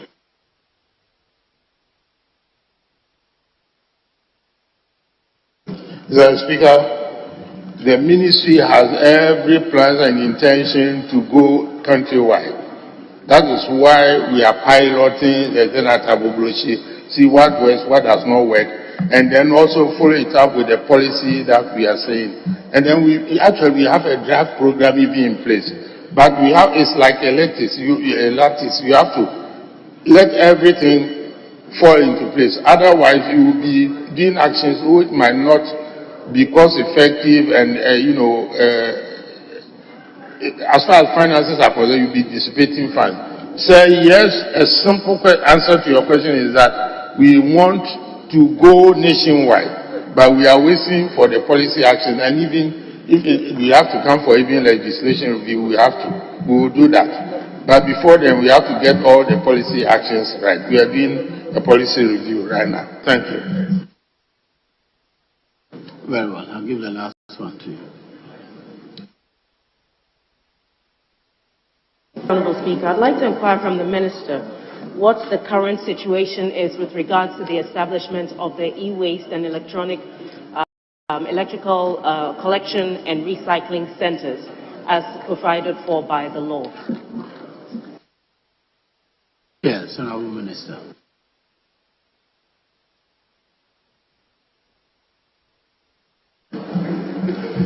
Well, because the honourable member will have to help me. I don't know whether where I'm sitting is a earthquake, because certain parts of this room I noticed that when you say that there's interference, you don't hear.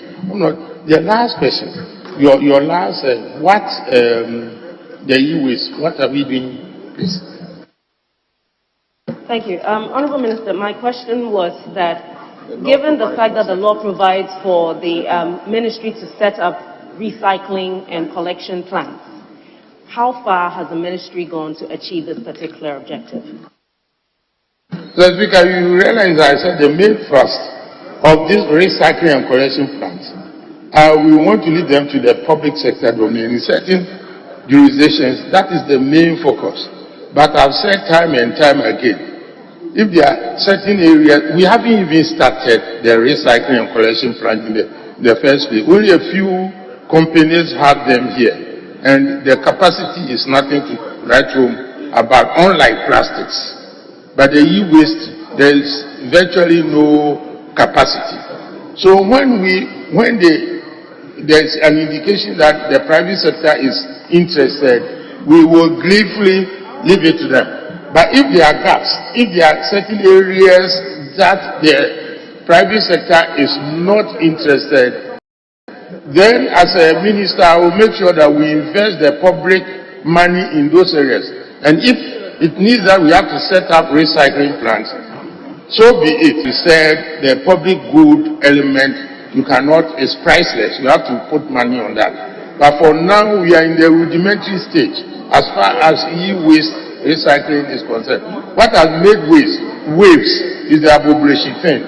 And even though the writer from this shows that it is good, and it is when we want to do a thorough and scientific deal about it, so that if government will have to intervene and set up recycling plants on account of public good, we will look at it. But for now, we will prefer that the private actors set up shop and deal with them, and we will help them. If it has to come by way of subsidy too, we can. Thank you. Not another one for you, please. The last question on environment and sciences, the name of the honorable member for Pro East, Dr. Kavradonko. Thank you, Mr. Speaker. Mr. Speaker, I rise to ask the Minister for Environment, Science and Technology, and Innovation, what facilities and ecosystems are there to turn laboratory-based inventions into commercial products in Ghana? Yes, Honorable Minister.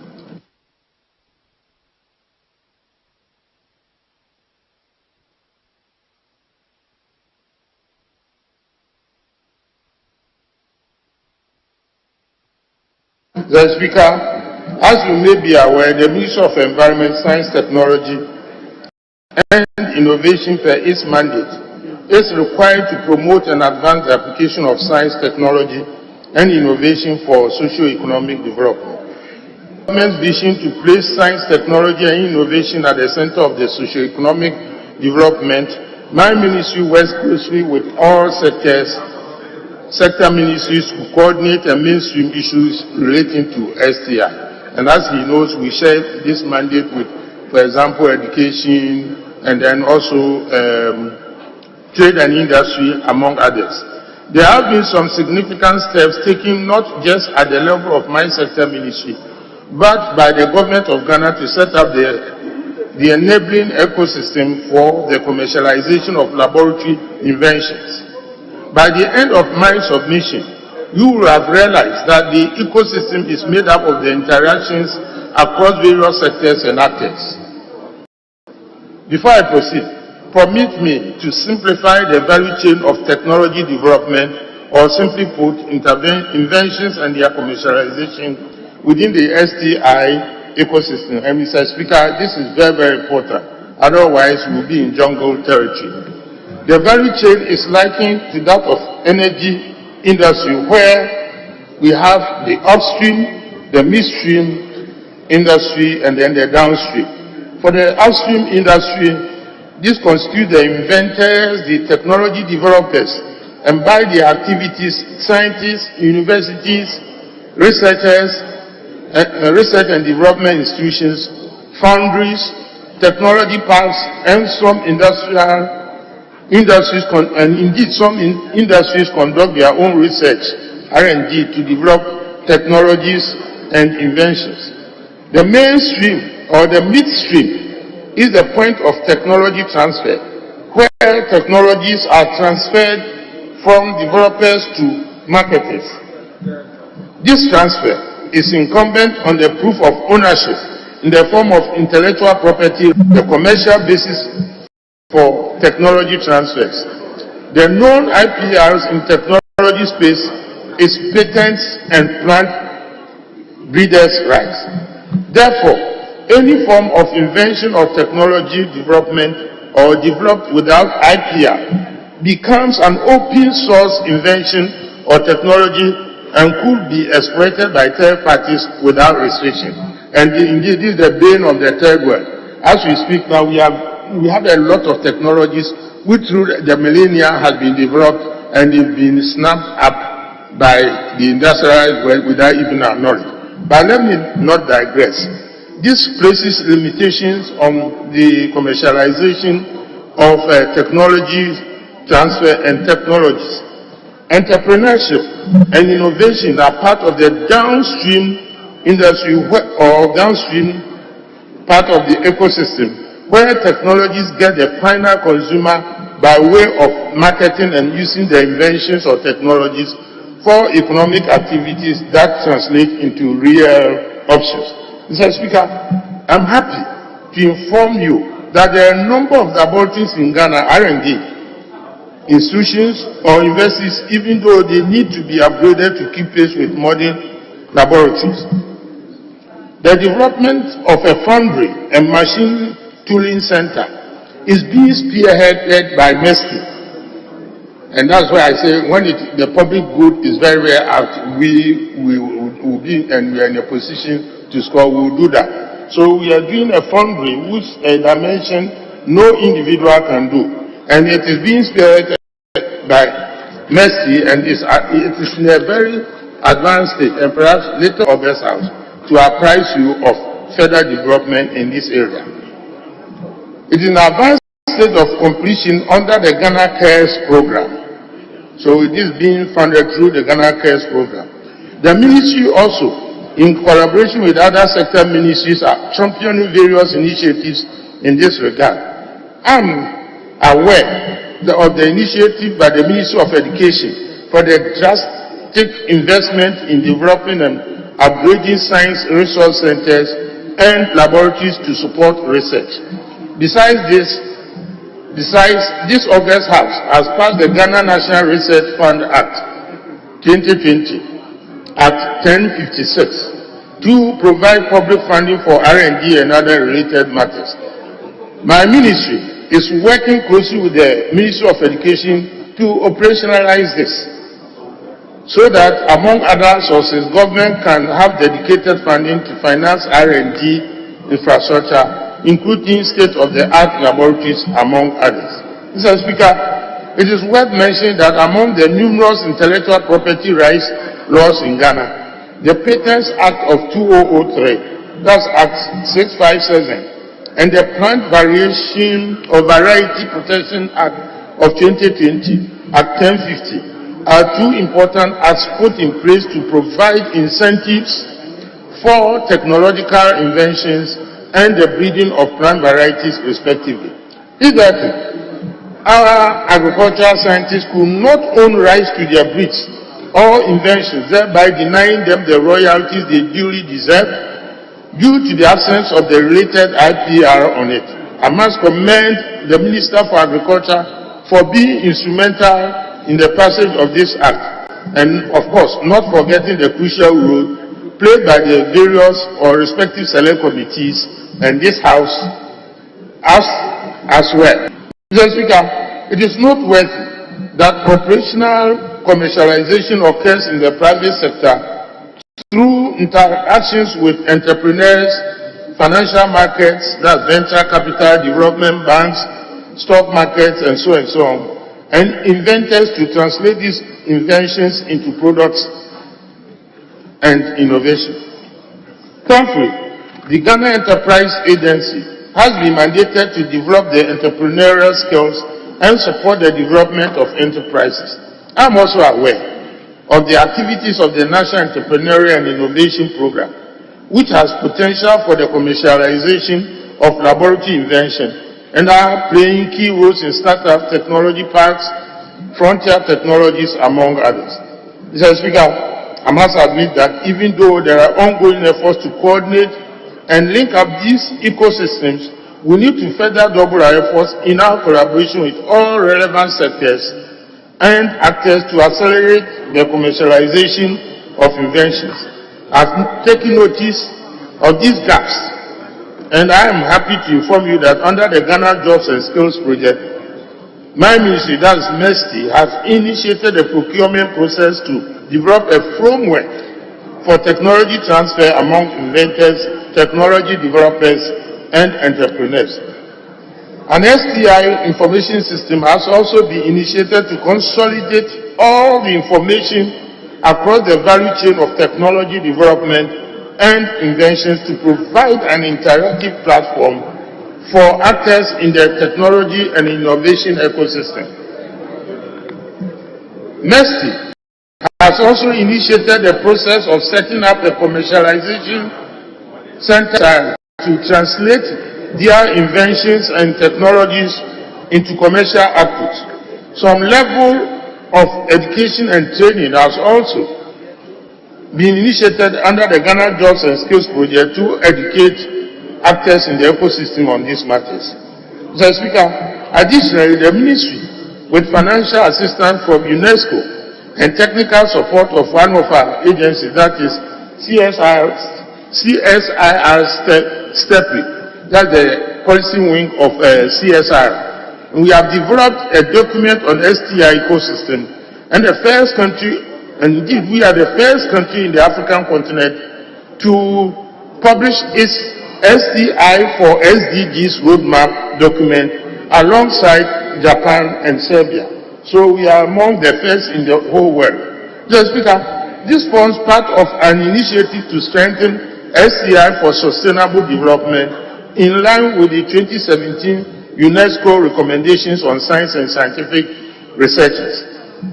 Finally, Mr. Speaker, to provide renewed policy direction for the innovation ecosystem, MESTI has initiated the process for the revision of the national ST&I policy, which will, among others, have a strong link to the Ghana industrial trade and economic policy, and to incorporate emerging trends within the global area. I would like to assure this House that MESTI will continue to work and indeed collaborate with all relevant stakeholders in our journey to make science, technology, and innovation the key pillar in the socio-economic development of our nation. And I will continue to count on the support of my colleagues in this chamber in this endeavor. Thank you very much for the opportunity, Mr. Speaker.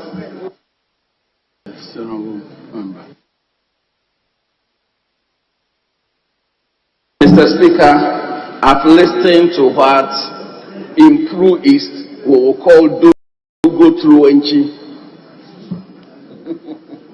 to wait long-winded English. Mr. Speaker, I asked a very simple question.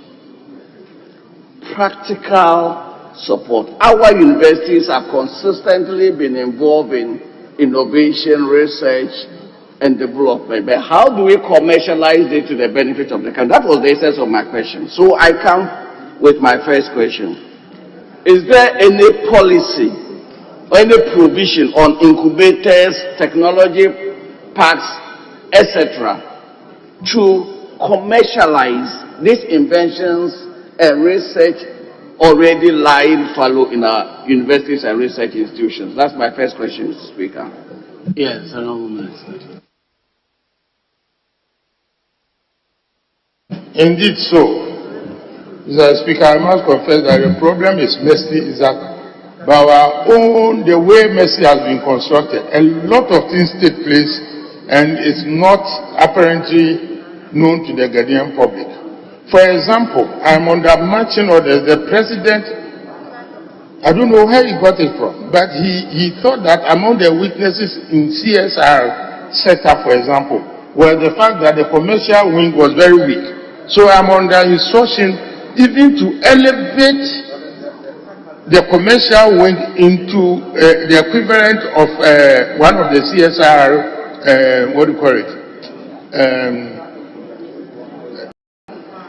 Like to be in the same pedestal like FOREG, like STEPRI, like Soil Research Institute, and so on, and so forth. So, in fact, this year's budget, embedded in it, there are funds to make sure that the commercial wing of CSIR is, brought up, and that they are staffed by professional marketers, those who can link between the researchers and then the markets. Because you do not expect professors to become, commercial people overnight. So that problem, colleague MP identified, and we are taking steps to rectify them. But even before we set up additional structures, I must inform you that, for example, I went on a tour in the north, and there is a biostimulant which has been commercialized. In fact, anybody from the north, anybody who has been to Sari, you know that they are applying a biostimulant which, make sure that, for example, all the legumes, particularly bambara beans and the other one I've forgotten, when you apply them, you get, even if you do not apply fertilizer, you get 30% more yield. And if you apply them in conjunction with fertilizer, you get over 50% more yield. Again, I'm talking about commercialization, planting for food and jobs. All the grains and legumes, over 90% has emanated from the laboratories of CSIR. So the BD, the Obatampa, all those things. But you see, I'm only explaining. Mercy is not getting all the kudos. All the kudos go to Agric. But that's why in one of the submissions beforehand, I said that we are an offensive midfielder. In football speak, I keep on referring to it. If Thomas Partey has not been set up to score goals, he scores only when he is in a very advantageous position.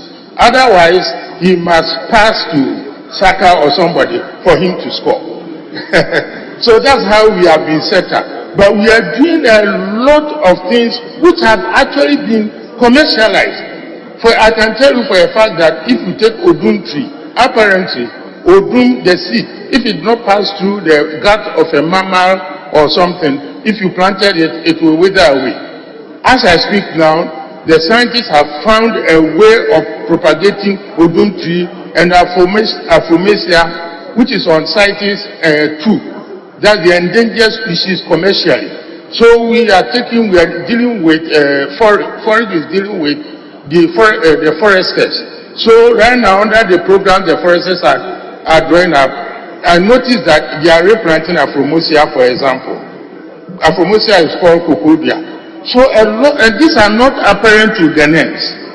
So Mercy and its agencies are doing a lot of work, Mr. Speaker. Thank you. And they are being commercialized as we speak now. But I consider we could do a lot more and bring them to the attention of the Ghanaian public. Yes. Mr. Speaker, I want to ask the minister whether the ministry has any plans to facilitate, as the lead state agency, the provision of funds for entities commercializing Ghanaian inventions. I thought the answer he gave explains your question. Mr. Speaker, I was distracted by one of my colleagues, a senior member, so I will, in all humility, ask him to repeat his question. Yes, you repeat your question, please.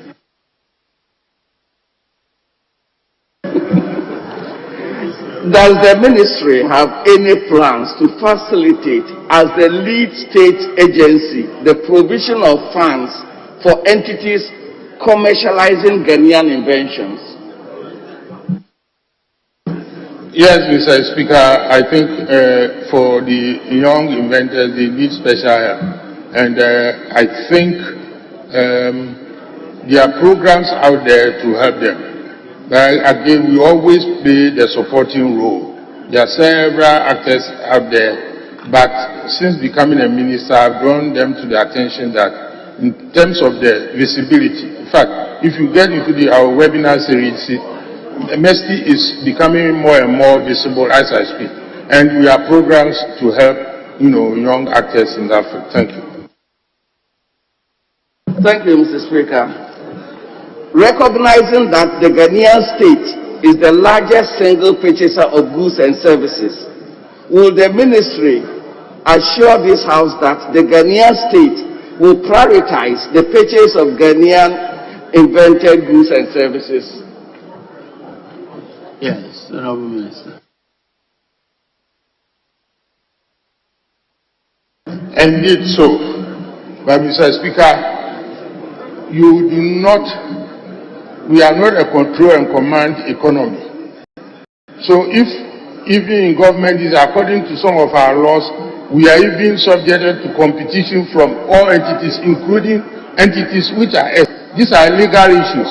And if the House will help me, we will do that. We will prioritize. Some of them I know that you can go by, even at the assembly level, you can go by their own, legislative actions. But suffice it at the higher level, even there are certain things, parts of our economy, that we have to open up to competition, including government sourced goods and services. So if Parliament will help us, that has been the position of MESTI.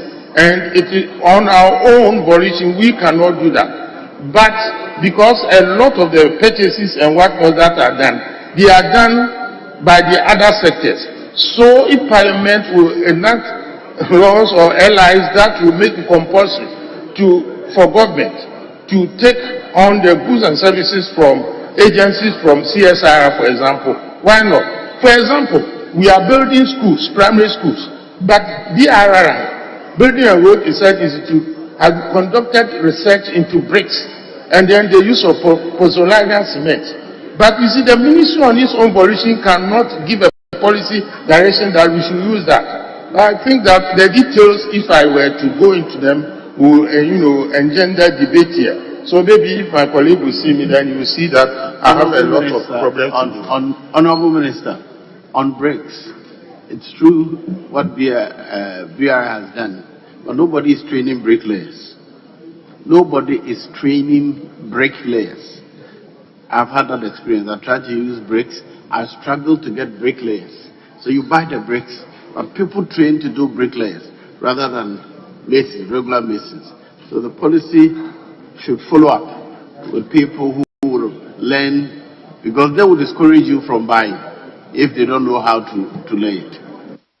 The Speaker, is a chicken and egg situation. If the market demands it, I'm sure CSI will rise up to the occasion, but I take this challenge. And I will tell. But just before I go, recently, for example, Cocoa Board was doing, cutting down cocoa trees in the Western North because of CSSVD.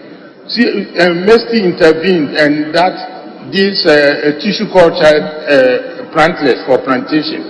They have signed agreement with them, and they are going to use them this year. So we are doing a lot of things which are known to the next. Thank you. Thank you, Honorable Minister, for attending upon the House to answer questions. You are discharged. Yes, the last question is to be answered by the Minister of State. Does not state which one. Yes. Speaker, the very last question, as was discussed, we received a correspondence from the Honorable Frida Pempe to the fact that we are still in the process of gathering information, and I am reliably informed that the Table Office has accordingly informed Honorable Ablakwa, whose name the question stands advertised. So, Speaker, I think we can now go on to statement, and the statement admitted in the name of Honorable. Let me finish dealing with the question.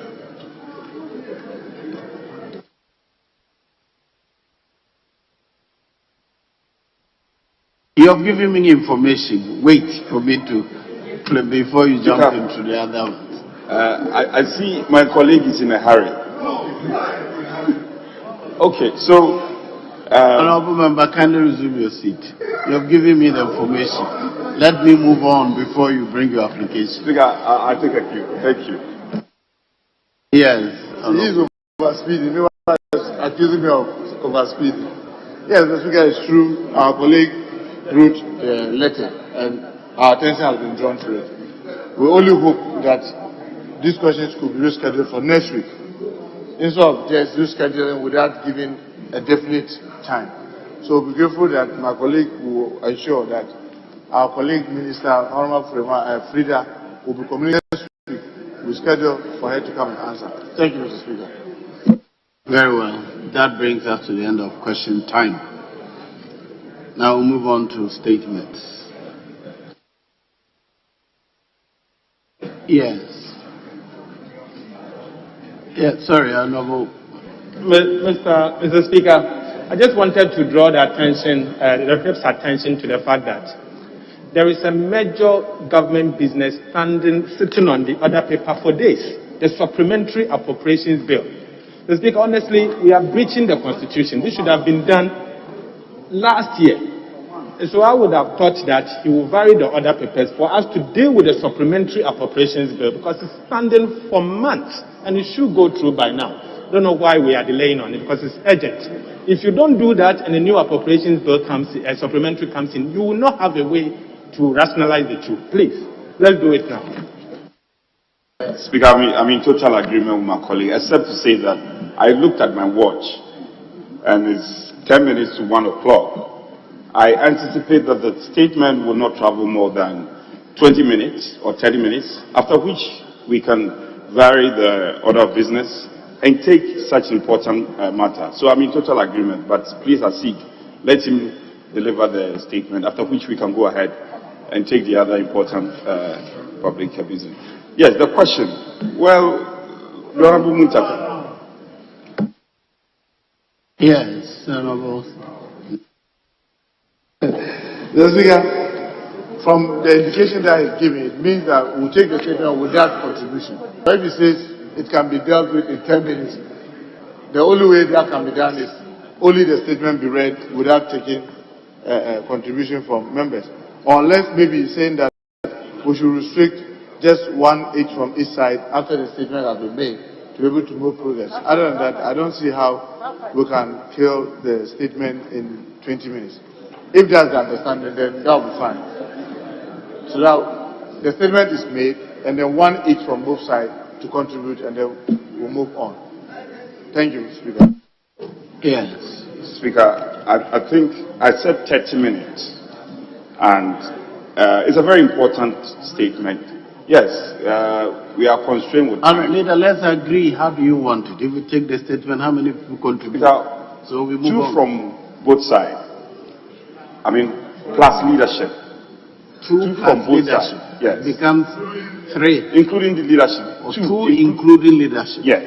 1 each. And if leaders wish to contribute leadership. So in total, 4 contributors to the statement. Yes. Yes. Is that right? Okay. And we limit and control the contributions. Well, very well.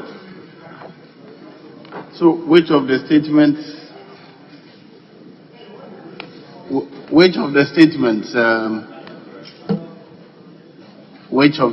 I think there were 2 statements that were discussed at the precinct. I had intimated earlier that that which stands in the name of the Honorable Jinapo will be taken tomorrow. So the one to be taken today stands in the name of Honorable Apiakubi. Very well. The Honorable Member for Asante Achim North, Honorable Andy Kwame Apiakubi, will now read your statement. Mr. Speaker, I thank you very much for this opportunity. Again, the Vice Speaker to take the chair.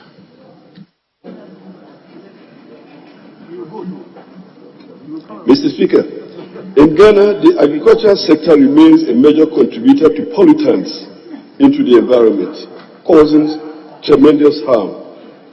These agrochemicals in the form of fertilizers, weedicides, and pesticides are exposed to human, animal, plant, water bodies, soil sediments, and the atmosphere in Ghana.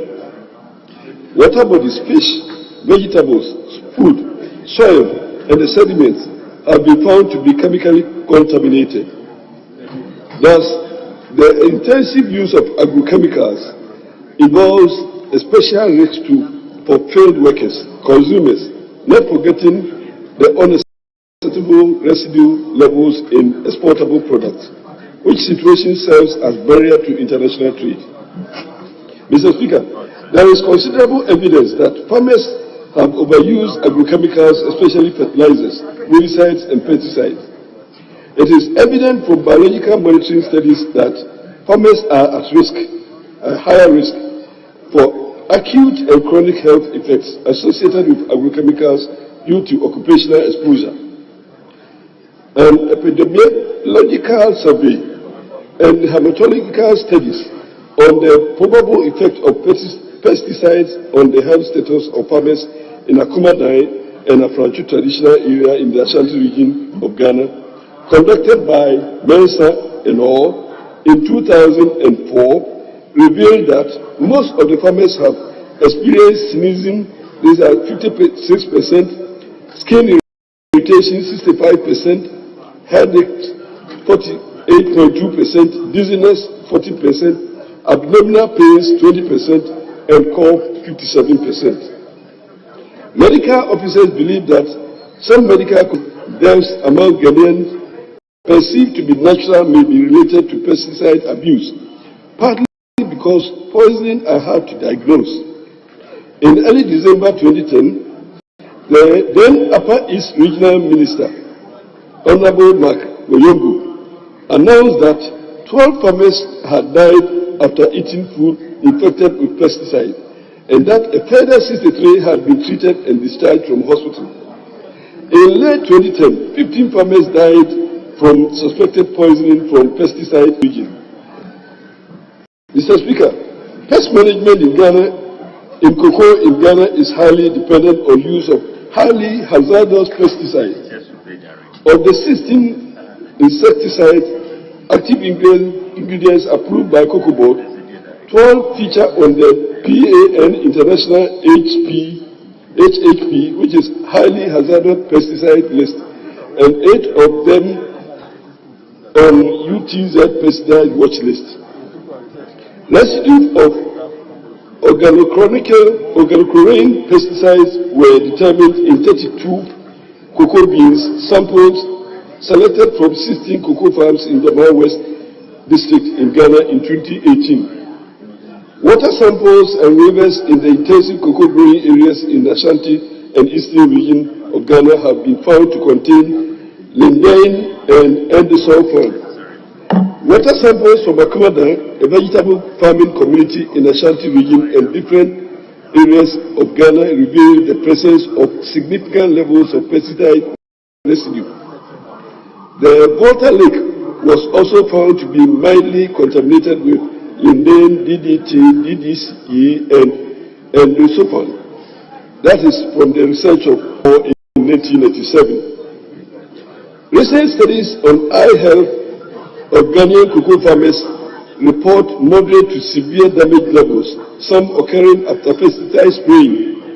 Cocoa Board approved pesticides are classified as highly acutely toxic to humans as per consultancy report of UTZ in 2018. Studies on pesticide residue in exportable cocoa beans collected from selected growing districts in the middle belt of Ghana and the 2 shipping ports at Tema and Takoradi also showed detectable amounts of pesticide residue.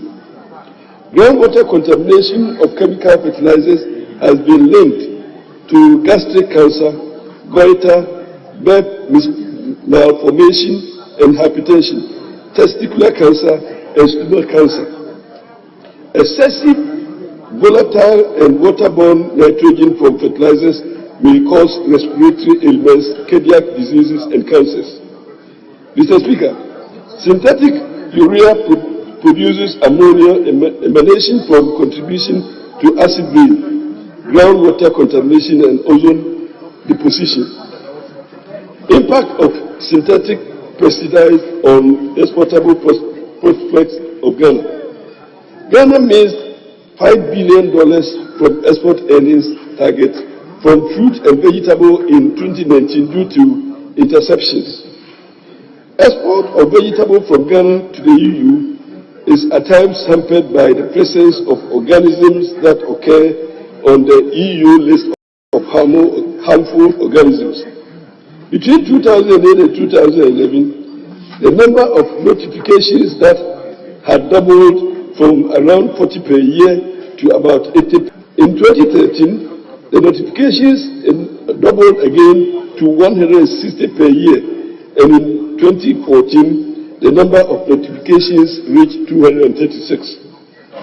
Chemical fertilizers and pesticides increase soil acidity and favors spore germination, development of fungi, bacteria, bugs, destructive insects, weeds, and increased pest resistance, resulting in produce contamination and reduction in shelf life. In August 2014, the EU officially notified Ghana on numerous interceptions of horticultural products from Ghana at the EU borders due to the presence of harmful organisms. And I refer to my Joy Online 31st July 2014.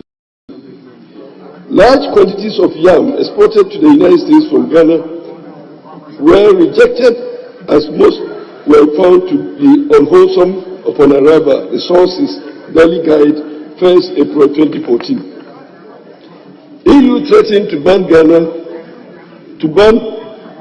over quality of Ghana cereals. The sources, Ghanaian Times, 15th May 2015. Mr. Speaker, I prefer some solutions.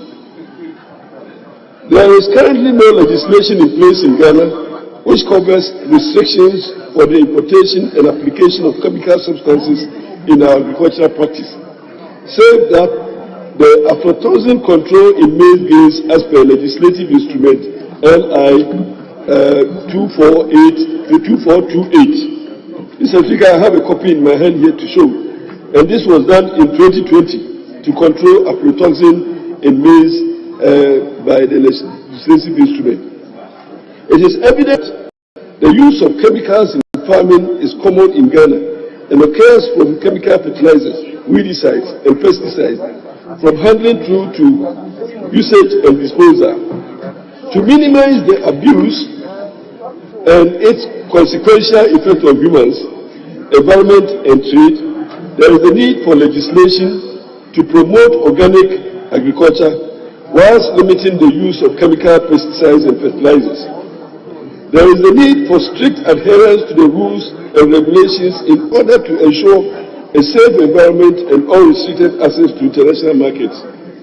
Mr. Speaker, as we speak, countries as Denmark, Chile, USA, France, Uganda, Japan, Rwanda, Kenya, Ethiopia, South Africa, Tanzania, Chad, and Egypt have developed legislation to promote organic agriculture with targets to phase out chemical use in agriculture. Mr. Speaker, I conclude with the following observations. The following reasons provide justification for government to support development of domestic organic agriculture. It will improve health of citizens, reduce health risks of farmers and farm workers and consumers. It will also protect natural resources, for example, water and biodiversity. Improve quality of soil and attendant long-term high productivity. It will also improve market access, especially due to high demand for organic produce on the international market. Mr. Speaker, it will also improve profitability in farming. Mr. Speaker, my prayer is that upon your guidance, this House enacts legislation to promote the use of organic substances in improvement of agricultural produce, just as this House honorably also did in 2020 by the passage of LI 2428. Mr. Speaker, I'm very grateful for the opportunity.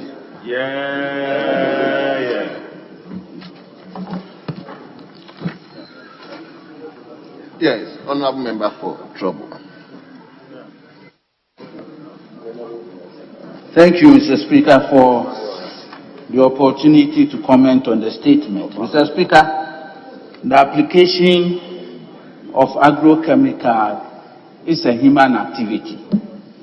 And as I keep saying, if we don't effectively regulate human activity, we will continue to have problems. Mr. Speaker, even in this house where we have some privileges, I think it gets to a point where we mention point of order, point of correction. We even say that what you stated is unparliamentary. Withdraw and apologize. It is all a way to regulate even those of us here in this chamber who have some privileges. Is to regulate our activity and make sure that we remain within the confinement of the law. Mr. Speaker, it is human activity that has broken the aquatic ecosystem. And it is human activity that has led to our inland waters being polluted to a point that it is becoming very difficult to develop aquaculture. If you take the 10th paragraph of the statement, water bodies, fish, vegetables, food, soil, and on, agrochemical application, pesticides, because human population has increased and we wanted to improve the quantity of food production. We wanted to achieve food security. And because some pests has also emerged that are so resistant, so it to a lot of agrochemicals coming around. And that is where we need regulation. That is where we need our extension officers to ensure that quantities in this application are exact and up to standard. Mr. Speaker, when it rains and there's runoffs enters into water bodies and it ends up at the sea. In 2012, Canada lost a huge number of aquatic animals after a heavy downpour and a massive runoff. And when they did the analysis, they realized the liver of the aquatic animals have become defective, their brains very defective, their heart very defective. It even goes down to reduce how the aquatic animals gravid and sperm. Mr. Speaker, as I speak to you, the ministry is going down to analyze a lot of inland waters that we really want to beef up aquaculture to ensure that the depletion and exploitation of the marine resources through aquaculture as a strategy will get it back. Mr. Speaker, therefore, we decide pesticide over application of fertilizer is having effect on the environment. It is this why these days we talk about organic farming. Because at the end of the day, the residual left-off of our products are not meeting the ISO standards. And as a result, as the statement made indicates, Ghana is losing a lot of resources or a lot of forests for the exportation of our vegetables. Mr. Speaker, is that true that in Savannah enclave, I think the majority chief will bear me out. When I was working at Aztec, in some enclave towards Ebri, large quantity of pineapple, the smooth cayenne, was being produced, exported, and for local processing. Mr. Speaker, as I speak to you, because of the residual pesticides and weedicides and over application of fertilizer, we are not able to meet the ISO standards, and it is really affecting the exportation of our vegetables. It is time that we bring regulation. It is time that we get our extension officers down there to educate and teach our farmers. Our farmers really have to break even. They have to make profit. Therefore, yield increase in productivity has become an issue. No farmer will want to go into farming. No fisher folk will want to go into fishing. And at the end of the day, he loses. He really has to make profit. As a result, yield and productivity has become an issue. How we even use our land tenure system, how we even use our land and our land tenure system is forcing farmers to apply chemicals in order to increase productivity and to ensure food security. But I believe that our attempt to ensure food security should not be at the detriment of the future and posterity. And that is why sustainable management is the way out. And I believe that if you do carefully and look into this statement and ensure that we are able to sustainably manage our natural resources, our water bodies, and whatever we have, our land and our agriculture as well, we should be able to meet the standards, the international standards, and be able to produce more for ourselves and export the excess. But in attempt to do that, we need to regulate this human activity. We need to ensure that our extension officers are getting the exactity of the quantities for our farmers to utilize. I thank you and I thank the maker of this statement. I think it's so timely and we need to take a critical look at it. I'm so grateful to you, Mr. Speaker. Yes, my brother.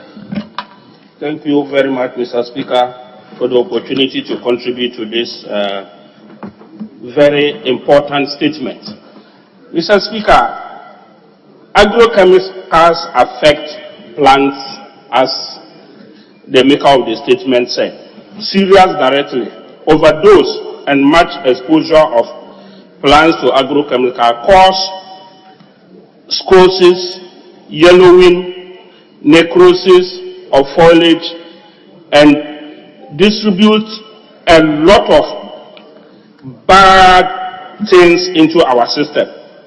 This instance caused a rate of the rate of application, if not controlled, in the long run, we are losing our land tenure system to the 0 degree where plants cannot even have their natural survival.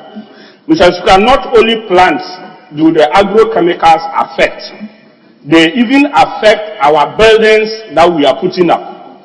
Very soon, if we don't take care in the nation, a lot of buildings are going to collapse.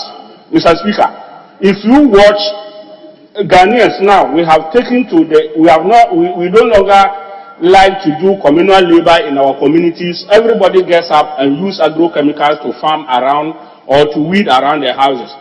Let's observe, if you observe critically, houses that we spray with chemicals around, the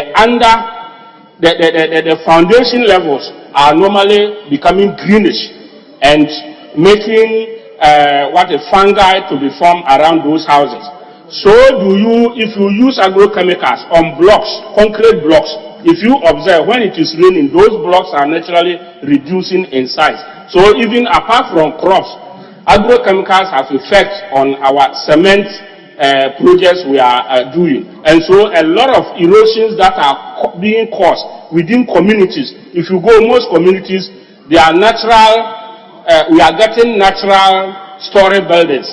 If I say natural story buildings, the land is degrading. Erosion is taking away the surface land and most of the buildings are now hanging on top. So as a nation, if we don't come in immediately to check the sort of agrochemicals that come in, not only is it affecting crops, but even our buildings that we are having in most communities will begin to collapse, and government upon government will suffer to fix a lot of buildings in future. So it's a very good statement, and I feel it's good we take care of the need to solve that problem. Thank you very much. Yes, let me invite you, Honourable Member for Finso South. Thank you, Mr. Speaker, for giving me the opportunity to contribute on this important statement. So, Speaker, let me also thank the maker of this statement for bringing this important subject to the fore. Mr. Speaker, I was part of a team that surveyed the country to determine the extent of faking of chemicals in the system. And Mr. Speaker, the results we found would shock you. Mr. Speaker, in some instances, the labels displayed on the chemicals are different from the contents. Some of the active ingredients are different. The products, some of them have actually expired, and yet they are being sprayed on our crops. Mr. Speaker, I hold in my hands a product which was seized by the NIB now formerly BNI. So, Speaker, this product is called 3-in-1. Mr. Speaker, when the product was seized, it was sent to the Cocoa Research Institute for content analysis. And Mr. Speaker, I hold in my hands results from the Cocoa Research Institute. Mr. Speaker, the product in terms of the active ingredient is as good as water. In actual fact, it doesn't contain any chemical at all. Surprisingly, however, Mr. Speaker, the product is highly acidic. The results, the average pH is around 5.0 pH, which means it is highly acidic. Mr. Speaker, God knows. So, honorable member, what is that product? Come again, Mr. Speaker. The product you want. The product is called 3-in-1. 3-in-1. Is it, Mr. Speaker, this product is being marketed as fungicide, is being marketed as insecticide, and is being marketed as fertilizer. 3-in-1. Fungicide, insecticide, and fertilizer. Same products. Same products. So, Mr. Speaker, the unsuspecting farmers did not actually know what using this product for. But surprisingly, as I said, it's acidic. So for God knows how many of us have consumed products that were sprayed with this product. Mr. Speaker, our environment is being polluted. There is a weedicide called 2,4-D, 2,4-dichlorophenoxy-acetic acid. And Mr. Speaker, this product, as the name suggests, is acidic. And it is causing a lot of havoc in the system. If you look at the various weedicides, most of them contain this product. That is why some time ago, Cocoa Board, some of the consignments to Japan was rejected because the product contained this 2,4-D. Mr. Speaker, this 2,4-D, when it's applied on our farms, is not only killing the weeds, it's also killing all the organic matter. It is also killing the micro as well as the macro organisms. Mr. Speaker, where this product has been applied continuously for more than 5 years, Mr. Speaker, the land is literally dead. Mr. Speaker, I went to the Western region. Somebody sent an SOS message to us when I was the executive director at Cocoa Research. And we went to visit that farmer. Mr. Speaker, that farmer for 5 continuous years had not harvested any crop from his farm because he had applied this 2,4-D on his farm. Mr. Speaker, as a result of indiscriminate application of pesticides, we are destroying the beneficial insects. Mr. Speaker, if you go to our cocoa farms, now cocoa farmers are resorting to artificial pollination because the insects which are responsible for pollination have been destroyed because of the indiscriminate application of chemicals. Mr. Speaker, again, the cocoa industry, some time ago, certain insects were minor insects and you didn't need any chemical intervention to control them. Now, Cocoa Board has to spend huge amount of money to control those insects. One of them is called Pseudotherapis devastans, and then the other one is called Bacteria. Mr. Speaker, some time ago, these insects were minor and we did not need any chemical to control them. Mr. Speaker, if you go around the country now and you inspect our vegetables, you see a lot of deposits of fungicide on the vegetables, and some of them are consumed raw. Tomato, for example, if you examine them critically, Mr. Speaker, you see copper deposits on those vegetables. Mr. Speaker, some of the pesticides are post-insecticides and others are pre-insecticides. However, because of knowledge, some of the farmers are using these chemicals interchangeably. So if you look at the products, as I said, you see deposits of the products on them, and we are consuming them raw. Mr. Speaker, as the other contributors have said, if we really want to reduce our medical bill, we need to address this issue very well. Otherwise, we are killing ourselves slowly, because a lot of the products that we consume are highly contaminated with the fungicide. Mr. Speaker, with these few words, I thank you for the opportunity. Yes, let me come to leadership.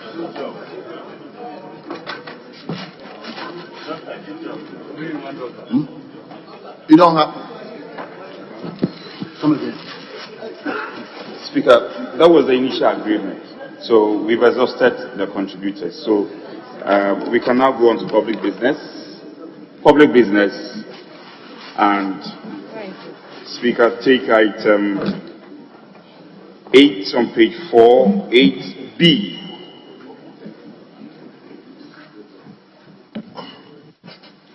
Well.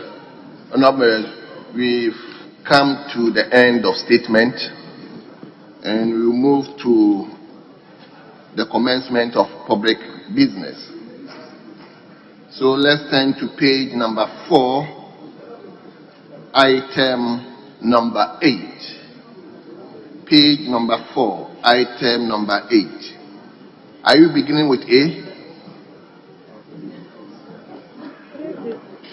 Speaker, we have rather taken 8, B, and C. And let me seek your indulgence for the paper to be laid by the Deputy Minister of Finance, Speaker.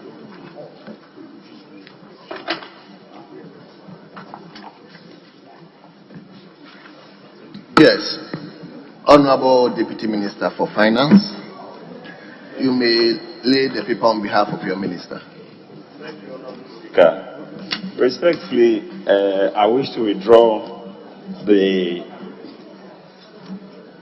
same motion which was referred on 2nd of March 2022, and to relay as listed in 8BI and II. Mr. Speaker, respectfully, when it was referred to the committee level, some major errors were identified, and so we needed to withdraw to do the corrections and to relay. Thank you. So are you seeking the leave to withdraw what has already been laid? That is so, Honorable Speaker. Very well. Leave granted. So.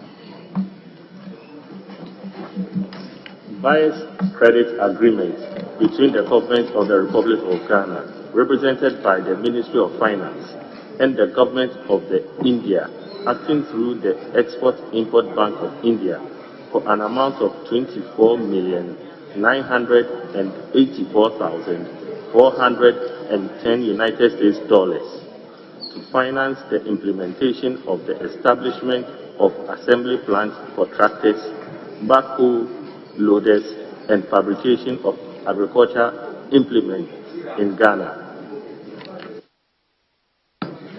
Honorable members, the agreement has been duly presented. It is referred to the Finance Committee for consideration and report.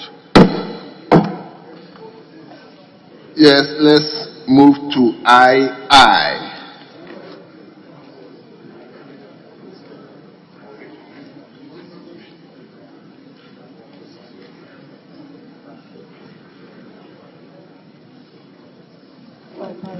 Request for waiver of import duty, import get fund levy, import NHIL, import VAT, exim levy, and special import levy, amounting to the Ghana cedi equivalent of $1,810,197 United States dollars, on materials, equipment, and machinery required to be procured for the implementation of the establishment of assembly plant for tractors, backhoe loaders, and fabrication of agricultural implements in Ghana.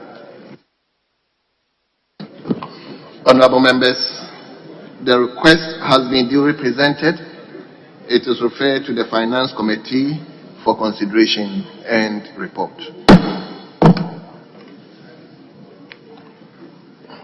Yes, Leader. Speaker, the next item, which is C, 8C, advertising the name of the Minister for Food and Agriculture. I wish to seek your leave again for the laying to be done for and on behalf of the Minister by the Deputy Minister for Food and Agriculture. Yes, Leader. Speaker, I noticed the Deputy Minister for Food and Agriculture is our colleague.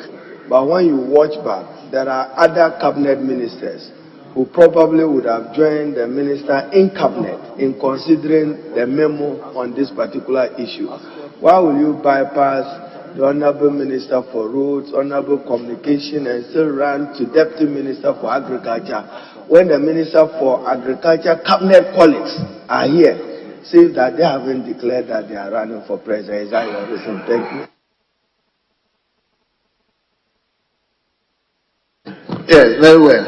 So may I request Honorable Minister for Communication to lay the paper on behalf of the Minister for Agriculture.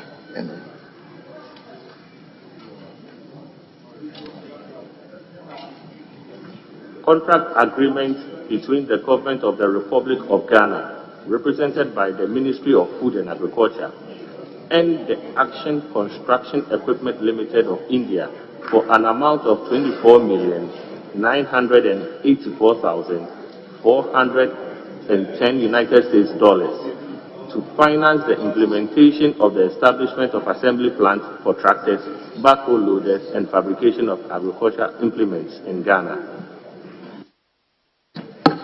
Yes, honorable members, the agreement has been duly presented. It will refer to the Committee on Food, Agriculture, and Cocoa Affairs for consideration and report. Speaker, I guess we can now go on to page 6 of today's order paper.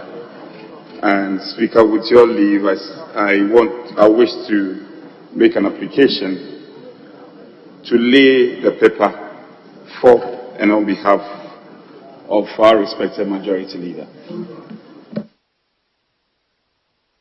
Page 6, what item? Speaker, item 13. It's a motion.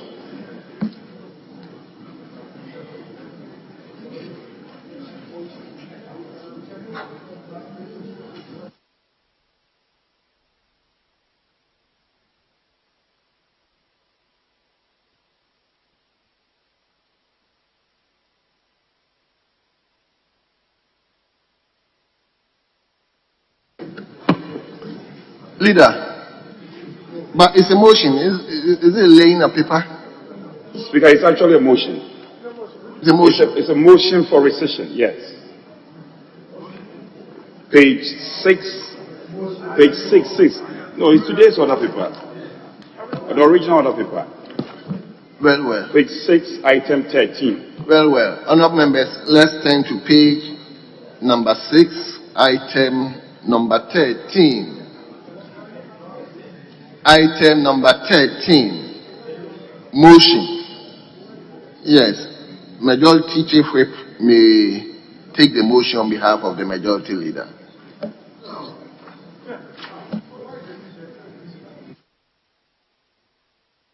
Yes. Mr. Speaker, with a greater respect to my colleague, this is a loan facility. It's a loan facility. And the loan was taken by the Minister of Finance or a representative. Unfortunately, this can only be rescinded by a minister. It can be rescinded by a minister because, you see, when a minister lays a paper, you cannot get another person because we've had, okay, majority that has walked in. You have to get the person who laid it to resend the sponsor. Yes, because we've had a situation, majority that will know, where someone comes to me and I try to resend. I said, I'm not even aware that they have come to resend. Yes. Well. Honorable, I think the issue is moot now. The majority leader is here. May we invite him to move the motion. So respectfully, majority leader, item number 13, page 6. The motion stands in your name, so if you may move the motion. Mr. Speaker, this motion was laid, this matter came to Parliament. I introduced it. Mr. Speaker, I did so in my capacity as majority leader and leader of the House and not as a minister. In that regard, the deputy majority leader, if he has my consent, could do this in respect of my humble self if I'm away. Indeed, the minority leader, if he has my consent, because I'm doing so in my capacity as majority leader, could also be assigned the responsibility to do that. That is, if he has my consent. Mr. Speaker, so if I'm being told that it's not a dispute, where then is the dispute arising from? But to cut a long story short, Mr. Speaker, I move. That is, what is the law in this? I move that this Honorable House rescinds its decision taken on the 7th of November 2020 in respect of the approval of the loan facility agreement between the government of the Republic of Ghana, represented by the Ministry of Finance and the Czech Export Bank. Leader.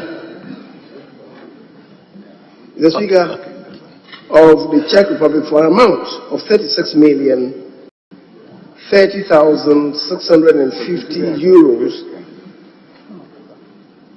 and exports credit guarantee of 3,130,650 euros from Export Guarantee and Insurance Corporation of the Czech Republic to finance the construction and equipping of 40-bed district hospitals at Ayensuano, Efidiase, and Offenso, and the completion and equipping of Old Tafo Maternity and Kumasi South maternity blocks.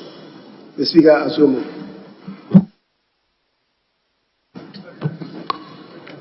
Hold on. Yes, Honorable Deputy, Honorable Minority Leader. The Speaker, majority leader knew very well that he couldn't have laid this in his capacity as majority leader. A loan facility, he couldn't. As majority leader and leader of the House, he couldn't. He might have done that in his capacity as Minister for Parliamentary Affairs on behalf of the Minister of Finance. And he knows that there's no way as a majority leader and majority leader and leader of the House could have laid a loan facility on behalf of the minister. That is not possible. He knows that. Maybe the answer. He said that I don't understand what I'm saying. But I'm doing that thing. He couldn't have done that. He could only do that on his behalf as Minister for Parliamentary Affairs. And if he's insisting that he did that then as majority leader, that was absolutely wrong, and he knows that. Yes. Yes. Member for Wasworth. Okay. Once again, let me correct my brother. What was done was approval of a motion, a resolution by a motion. It's the contract amount, which was done in my capacity as majority leader. You understand that? Yes. Well, thank you, Mr. Speaker. For the opportunity to shed some light on the matter that... Are you seconding it or... Yes. Well, thank you, Mr. Speaker. I rise to second the motion and in the process explain, Mr. Speaker, that this facility, of course, was laid by the Finance Minister. It was referred to the Finance Committee a report was brought to us, and this House did give approval. So Parliament owns that approval. Unfortunately, the Ministry of Finance could not sign the agreement with the financier, and therefore the Ministry of Finance is actually looking to replace the facility, has come to this House to lay another request for a different financing to replace the failed financing that was earlier contemplated. At the committee, the Minister of Finance informed us about the reasons why they were unable to sign the agreement following the approval that we gave. So it is as will be indicated when we proceed to move the request, we will explain why this happened, and therefore we consider that this House would have to rescind its earlier decision in order that we will be freer to move the second. It is not the Ministry of Finance withdrawing an approval that is owned by Parliament right now. That is my understanding. Mr. Speaker. So, Honorable, hold on. So, did you second the motion? Or you just by that, I second the motion and request this House to proceed to debate and adopt the report. Very well. Yes, Honorable Ranking Member for Finance. Thank you, Mr. Speaker. Mr. Speaker, in as much as I support that this motion for rescission be supported or be carried, I strongly believe that it is the Minister responsible for Finance who should move the motion. Mr. Speaker, I say this because the Minister responsible for Finance laid a document before us that was actually referred to the Finance Committee. The motion to adopt the Finance Committee's report was moved by the Minister responsible for Finance to commit the Republic of Ghana into a loan agreement with the Export Credit Agency of Czech Republic. Mr. Chairman, Mr. Speaker, for some reason, the loan did not go through. So the Minister responsible for Finance has brought to us a new agreement, which was apparently referred to the Finance Committee, and we've debated it and accepted it. Mr. Speaker, the report is before us. We hope that will be carried. But my concern is, before then, the existing one needs to be rescinded before we can proceed. And that is why I believe that in as much as we all support the principle that it should be rescinded, the Deputy Minister of Finance is here. He should have been the right person to move the motion to get it rescinded, and then moving on, we can adopt the new report. That is all. We are not against it, but we think that the right person should have been the one to rescind it. Thank you, Mr. Speaker. Yes. Speaker, I wish to assist for us to put all the debate to rest. Well, I listened to my colleagues, and so we want to accede to the request. And to that score, Speaker, I seek your leave for the rescission to be done by the Deputy Minister for Finance. Very well. Honorable John Kuma, I believe you have your eye on page 6, item number 13. Yes. So you may do that on behalf of your minister. Yeah. Honorable Speaker, I wish to move that this Honorable House rescinds its decision taken on 7th November 2020 in respect of the approval of loan facility agreement between the government of the Republic of Ghana, represented by the Ministry of Finance, and the Czech Export Bank of the Czech Republic of an amount of 30,650 euros, an export credit guarantee of 3,730,650 euros from Export Guarantee and Insurance Corporation of the Czech Republic to finance construction and equipping of 40-bed district hospitals at Ayensuano, Efijase, and Ofenso, and the completion and equipping of Old Tafo Maternity and Kumasi South Maternity blocks. I so move. Thank you. Thank you very much. Now, who is seconding it? You are seconding it. Very well. Thank you, Mr. Speaker. Mr. Speaker, I rise to second the motion that was moved by the Deputy Minister of Finance.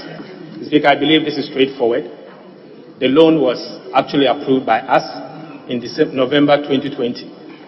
Mr. Speaker, it was in the middle of COVID. If you check the references to the House, Mr. Speaker, I had made that I doubt this loan will go through, considering the impact of the pandemic, particularly on Czech Republic. Mr. Speaker, it's not surprising that the Minister responsible for finance is calling on us to rescind the decision of Parliament. Mr. Speaker, I support it wholeheartedly, and I believe that when the new loan comes, we'll be able to discuss it dispassionately. But I believe that we have to rescind the decision. Thank you, Mr. Speaker. So we are not going to have any debate, and the question is as many as. Mr. Speaker, we are all in this country. The Supreme Court have ruled and have now provided a dichotomy between a debating quorum and a decision quorum or a voting quorum, pursuant to Article 102 and 104 of the Constitution. Looking at the composition of this Parliament, Mr. Speaker, I'm not sure you will not be in contempt of the Supreme Court if you proceed to put a question when we do not have a voting quorum, as is required in Article 104 and the ruling of the judges of the Supreme Court. We are no longer masters of our own procedure by that ruling. Therefore, Mr. Speaker, you may not proceed with the question. This is not a voting quorum. We don't have a voting quorum. And therefore, Mr. Speaker, Article 110 was to serve our purpose, that we are masters of our own procedure. That have been called to question. We are no longer masters of it. No decision will be taken in this House without more than one half of this House. I thank you, Mr. Speaker. Yes, Chief Whip, let me hear you. The leader is obviously rehashing the obvious. And we are not in contention. We are in total agreement.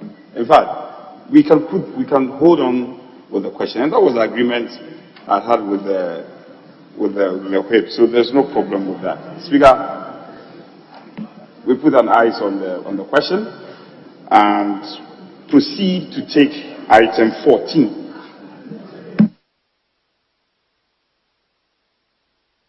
So my understanding is that all the motions with the numbers we are having here, it means we are just going to move the motions without taking. That's my understanding now. So let's turn to page number 7. Item number 14. Page 7, item 14. Motion, Chairman of Finance Committee. Thank you very much, Mr. Speaker. I rise to move that the motion listed as item 14 on today's order paper be moved. And in the process, I present your committee's report. Mr. Speaker, it is in respect of a term loan facility agreement among the government of Ghana, the Deutsche Bank as arranger and original lender, and the TMF Global Service UK Limited for an amount of 38,928,898 euros to finance the construction and equipping of the 40-bed district hospitals at Ayenciano, Efijuase, Ofenso, and the completion and equipping of the Old Tafo Maternity and Kumasi South Maternity blocks.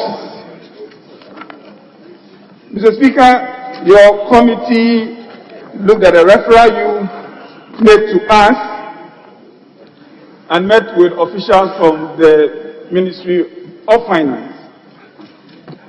Honorable Chairman, I'm getting the impression that item number 14, the motion, should have followed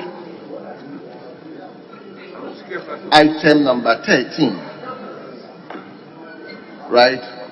If item number 13 had been dealt with, then it would have been followed with item number 14. That's my understanding. The way so, if we were not able to conclude by putting the question on item number 13, can we go ahead with item number 14?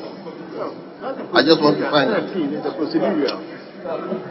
Speaker, yes, 13 is procedural, but the two of us have entered into some form of agreement that for all the motions, the two sides, that we will hold on, we will take the motions, all right, and yet we'll hold on with the questions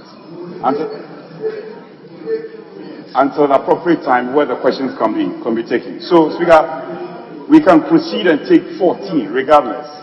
Yes, it's an agreement. Yes, Chairman, let's hear. Yeah, thank you, Mr. Speaker, for your guidance.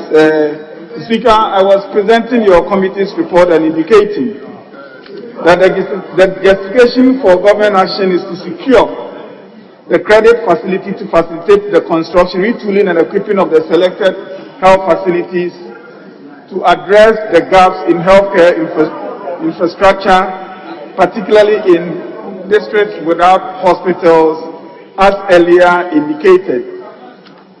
Mr. Speaker, the terms of the replacement facility are clearly indicated under paragraph 5.1 of your committee's report. In respect of the rescission, to which some points have already been made, the Ghana and the Czech Export Bank of the signed this agreement to finance the said project. But the officials from the Ministry of Finance informed the committee that the main contractor, Michels MZ Libre, to provide a performance security and advance payment guarantee for the project could not happen. In July 2021, therefore, Michels Libre, the main contractor, pulled out of the project, thereby rendering the supplier's credit invalid. The supplier credit facility was subsequently terminated and replaced with a loan facility from the Deutsche Bank. And hence, the request to the House to approve this facility so that the project can proceed. In conclusion, Mr. Speaker, your committee, after a careful examination of the agreement, is convinced that the facility, when approved, would help expand access to health services in line with government's overall agenda to improve health infrastructure in Ghana. The committee therefore recommends to the House that, in addition to rescinding the earlier approval, we request the House to approve this facility so the beneficiaries can benefit from this laudable government project. I so move, Mr. Speaker, and respectfully submitted. Honourable members, the motion has been moved. Let's hear the ranking by way of seconding the motion. Even that one too is we are not even there. Thank you, Mr. Speaker. Mr. Speaker, I rise to second the motion that was moved by the chairman of the Finance Committee. So, Mr. Speaker, in doing so, let me state that what came before us was a loan agreement between the government of Ghana and the Deutsche Bank. Mr. Speaker, the commercial agreement between the government of Ghana and the contractor did not appear before the Finance Committee, and we were not called upon to consider the commercial agreement. So our job was to look at the loan agreement between the government of Ghana and Deutsche Bank, which is a reputable company. Mr. Speaker, the terms that indeed was presented to us was that the repayment period and the grace period of the loan is 10 years, meaning 2 years grace period and repayment period of 8 years, giving us the tenor of 10 years. The interest rate is 7.5% fixed. The Speaker, we were told that there's going to be an upfront fee of 1.5% per annum, and then there's an agency fee of 170,020 euros. Legal fees, Mr. Speaker, according to the Ministry of Finance, It is going to be paid to a company called Slaughter and May, and they are going to pay 88,878 euros for the purposes of the structuring of the agreement. Mr. Speaker, I believe that this loan is an expensive loan. But Mr. Speaker, I recognize the fact that the government of Ghana has signed an agreement with the company, and there's the need for us to ensure that the contract is actually executed. And so even in as much as I believe it's an expensive loan, considering what we had approved earlier, I still think that we should approve it. But Mr. Speaker, the underlying concerns. The concerns has to do with the company in question that is executing this agreement. Mr. Speaker, I recall that when the matter appeared before us in November last year, there were issues that the company that is constructing the Ayinsuanu Hospital is not credible enough to do the job. Mr. Speaker, that position still holds. According to the members of the committee, we were told that this company is an HR company and they don't have any background referencing to the construction of hospitals. Mr. Speaker, but that is not what we are discussing. Why do you say that? Mr. Speaker, the issue was discussed here. It was discussed here in November last year. The records will show. Mr. Speaker, at that point, the discussion had to do with the company that have been given the mandate to construct the hospital. And the committee that was tasked with the responsibility to do that work raised some concerns. And some members from this side raised concerns. So in as much as I'm supporting the loan agreement for the financing of the project, I'm only cautioning the ministry that they should do what is right in ensuring that the money that we are approving will be put to proper use, because there has been concerns about whether the company can do the work or not. Mr. Speaker, I'm reiterating this point, that the Finance Committee has not been called upon to approve a commercial agreement. Our job is to approve the loan that will be used for commercial agreement. So I'm trying to ensure that in as much as I am supporting the loan agreement, the issues that has been raised in the past still stands, and the Minister of Health and the government must ensure that the right thing is done going forward. Thank you, Mr. Speaker. Thank you very much.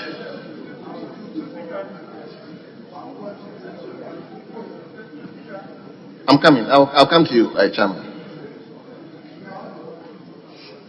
Speaker, yes. I'm sorry if you indulge me there.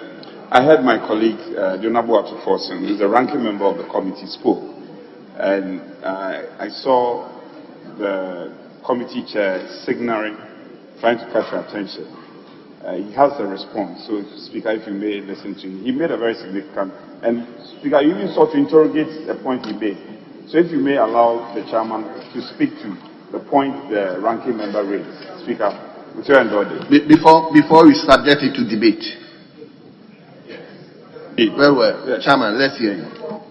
Yeah, Mr. Speaker, I wanted to make the point that the Finance Committee does not have a mandate to review commercial agreements, and in fact, the one related to this. It is uncomfortable when the honorable ranking member gives the impression that the Finance Committee was not called upon to review the commercial agreements. Again, it is important that especially those of us in the Finance Committee realize that there are equally competent people in the other sector committees. If they have sat on a report and found that agreement worthwhile and recommended to this House, which recommendation has received the approval of Parliament, I think it is unfair on that committee for any member of the Finance Committee to suggest and invite this House to consider some problem with the work that our own members of the sector committee did. I just think it's improper, and I thought I should draw attention to it so my colleague does not go there again in the future. I thank you, Mr. Speaker. Leader, wouldn't you allow yourself to... Mr. Speaker, I want to indulge you to contribute very briefly so that the Honorable Abuja will conclude for leadership, if I have your indulgence. I am considering some travel arrangement, and I need to sign some documentation. Mr. Speaker, I want to contribute to the motion, and in doing so, refer you to page 9. Why? Why? Page 9.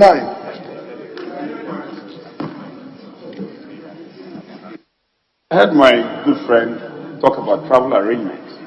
And I don't know if leadership is engaging in any travel arrangement, if it's a personal travel arrangement or it's leadership travel arrangement. I don't know. Leader. I thought we have an agreement. There's a motion you have to speak to. And if you speak to the motion, but stop talking about travel My arrangement. understanding is that as a leader, he will have spoken last. But he wants to, he has a private arrangement. So he wants to take his bite before he gives the leadership role to somebody else. So you may go. Speaker, I didn't know that in traveling to Tamale to my constituency, I need to clear with the majority whip. So he's hereby informed. Mr. Speaker, may I refer you to page 9 of your committee's report? And Mr. Speaker, when I hear the chairman of the Finance Committee respond to the ranking member, Mr. Speaker, the concluding paragraph, it reads, to approve the term loan facility agreement amongst the government of the Republic of Ghana, represented by the Ministry of Finance, Deutsche Bank AG Frankfurt, as a Ranger Original Lender, and TMG Global Service UK Limited as facility agent. Mr. Speaker, we are requesting the Finance Committee to do due diligence and background check further on TMF Global Services UK Limited. My cursory examination of who they are is an HR entity which specializes in payroll in the United Kingdom. That is who they are. Now, for our purpose in Ghana, considering them as arranger, facility agent, for an amount of 38 million euro. Mr. Speaker, whether the Ministry of Finance conducted due diligence or not, this is our committee on finance. It's our committee. And we are saying that who is TMF Global Service UK Limited? We are demanding, we want to know them. No, there is a referral to you of 38 million to which they are associated as agents. You know who an agent is in law? Mr. Speaker, you are yourself a lawyer. Agent, and they are even coming to get agency fees for representing, Mr. Speaker, my small agency law, a principal. So we want to know who TMF is and their capacity to be associated with a transaction of this nature, because TMF Global UK is an HR payroll entity, nothing more. That's what I know about them.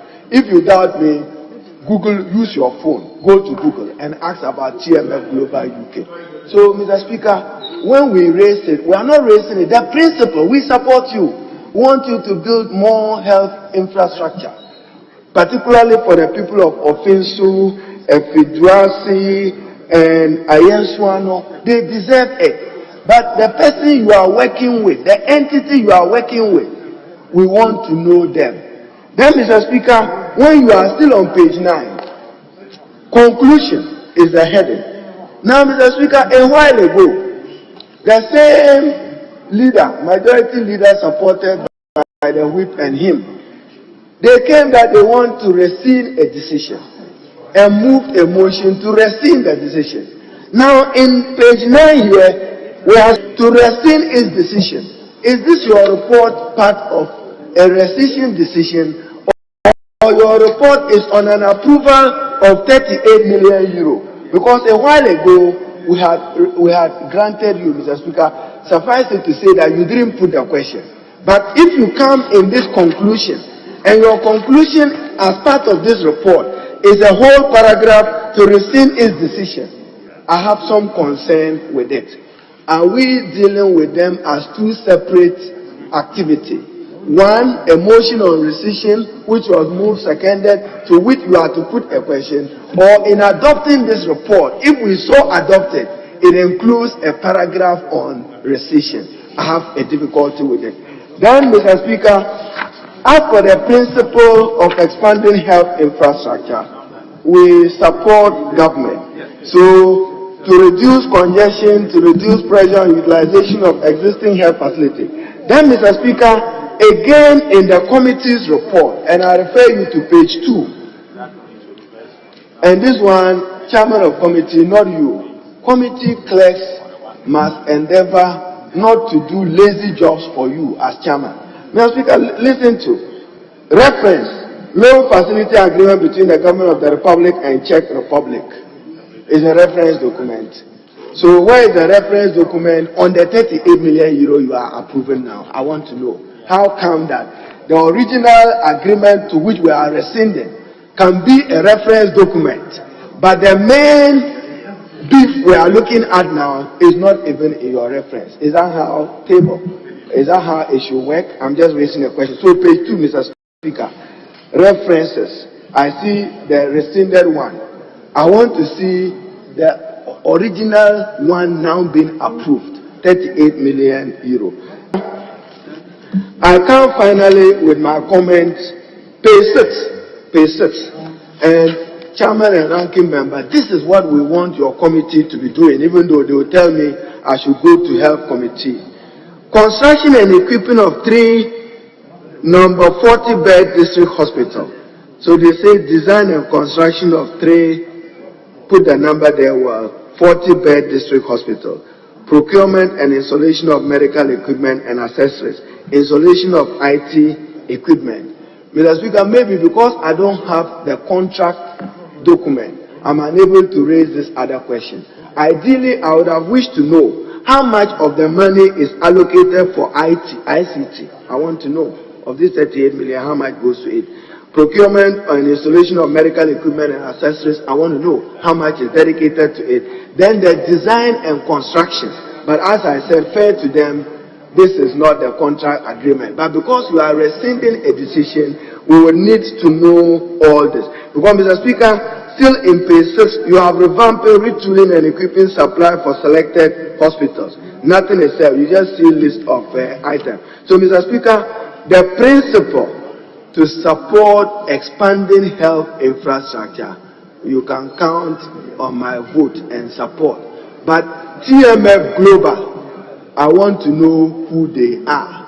And the TMF Global, UK, I want to know who they are and their capacity to be arranging a facility of 38, when I know that by their registered details in the United Kingdom, they are more specialized in human resource and payroll activity than finance.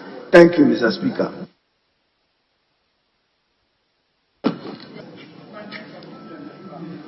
Chairman, well, thank you, Mr. Speaker. My first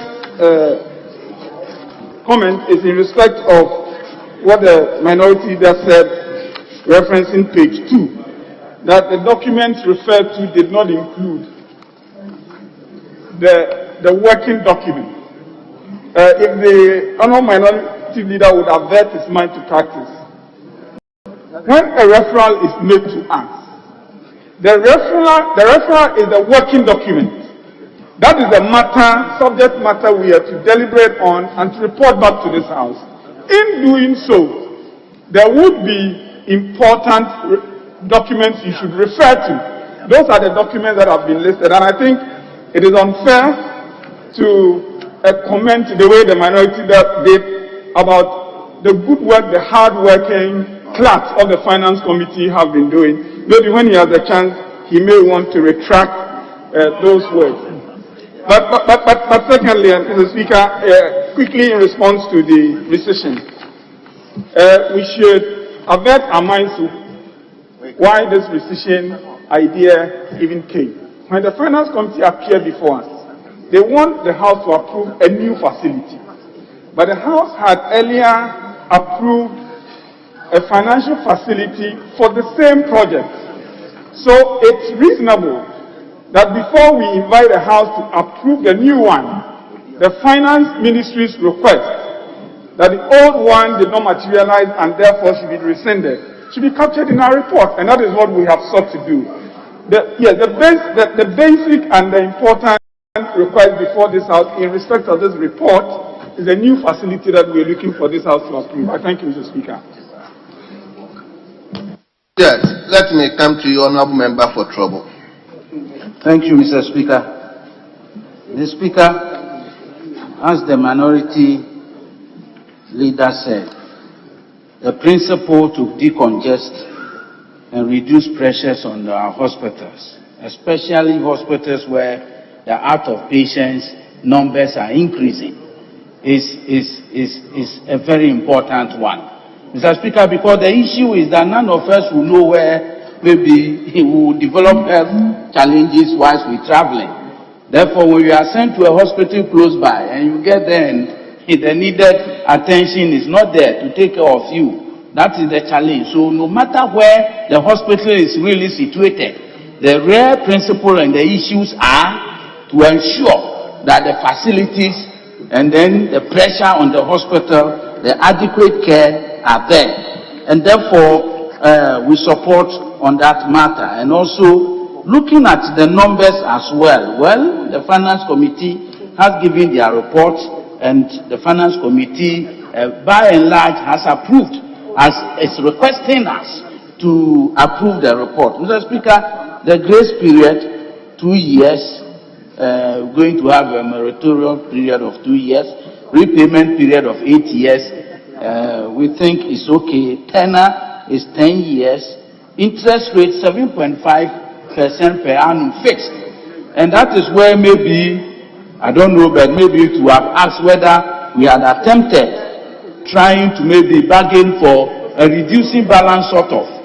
I don't know the terms of agreement, but maybe we could have also argued or maybe looked at a reducing balance of sort of, because the fixed interest rate will mean that once we paying and still reducing on the principal, the interest is still fixed. But when we go reducing balance, if we could win that argument on reducing balance, what it will mean that once we're reducing on the principal and paying, maybe the interest in terms of reducing balance could have reduced. Little issue with the facility. Other than that, I think that it meets the principle that we all want, and when we take it, I believe strongly that it's going to expand and reduce the pressures over it. Looking at the numbers, I think that it's okay, except the interest rate that I think was fixed and thought that maybe we could have bargained for a reducing balance of sort. Thank you for the opportunity, Mr. Speaker.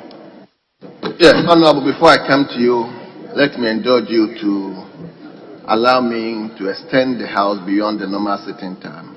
It's past 2 now, so please indulge me to go beyond it. Yes, Honorable Member for the crew. Right, Honorable Speaker, thank you for the opportunity.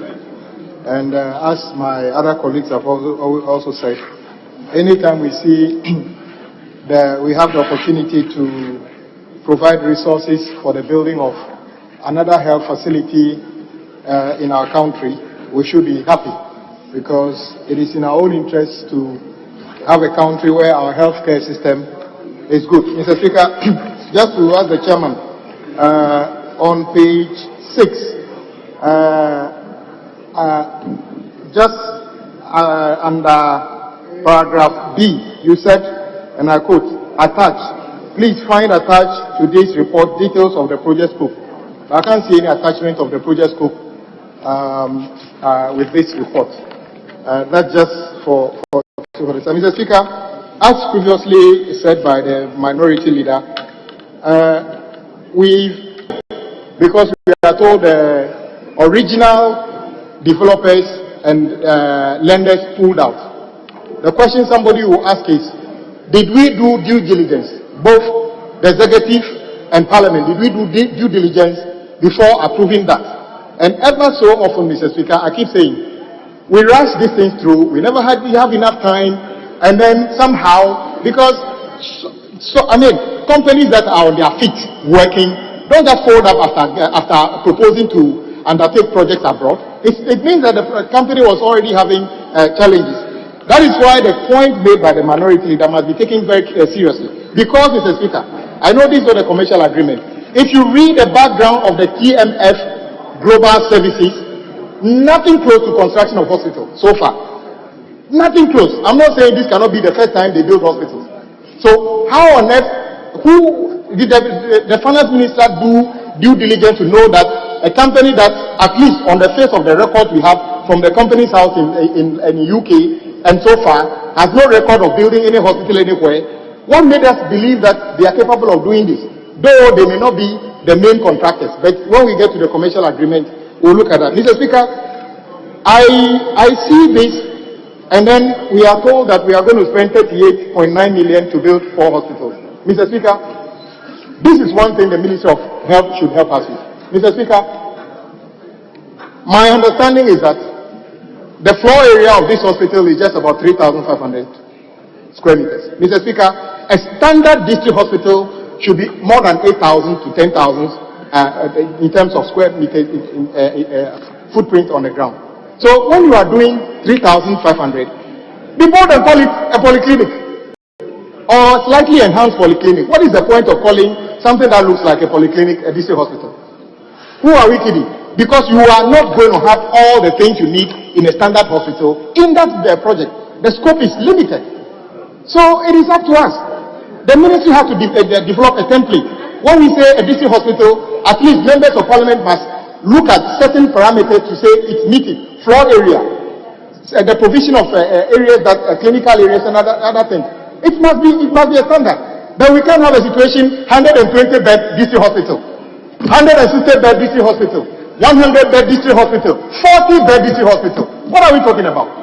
Meanwhile, hospitals are measured in beds because the bigger the bed, the bigger the support facilities that come with it. So 40 beds is close to a polyclinic, Mr. Speaker.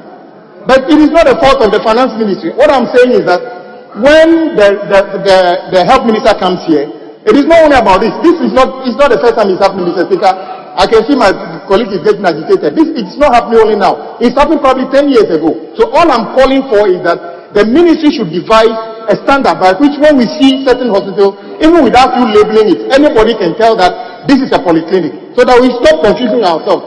In any case, if the people of Ayeswano were to go to, how do you call it? Not even that room, Somanya, or just the district hospital in the Park, 120 bed. Look at that facility. Somebody would think that the person who is coming to do the Ayeswano one has decided to spend the money elsewhere, because the difference will be too much, Mr. Speaker. So I'm just calling for us to be able to do something. We cannot be a parliament and just say that, oh, this is what the ministry brings, so we should just approve it. The majority that said something the other day, Mr. Speaker, that this house must have the ability to hire consultants to advise us on these things. We shouldn't just say that, oh, it was approved. And guess what? If it backfires, you know what they will say? They will say, well, you covering your face when you approved it. Meanwhile, even in this report, the chairman says, attach the scope. Where is the attachment? You didn't give me any attachment, yet you are asking me to approve it. But when it backfires in the future, you ask me, were you blind when you approved it? Because of that, well, in any case, we can't put a vote on it. But I don't think we can conclusively even put a vote on it in the future if the chairman does not provide detailed information as to whether he's confident that TMS Global Services has got any track record of building hospitals anywhere, so that we can be confident that when we hand over 138 million euros to them, they are capable of doing what is expected of them by the people of Ayenso and Ofinso and Kumasi South. Thank you very much, Mr. Speaker, for the opportunity. Chairman, you've been correcting. No, this one, the report itself. With your leave, I'd like to correct the reference that the honourable member made to. Attached, please find to this report details of the project scope. The Speaker, I request the House to delete that from the report. I do that because, the Speaker, the commercial agreement contains adequately the scope of the work. We have summarized it in this report, and this reference ought not to have been there. So I request your leave, the Speaker, to cross out the statement just before paragraph 8.0 observations, namely attached. Please find attached to this report details of the project scope. Well, let me come to leadership. Speaker, let me commend the committee for a good work done, and also to observe that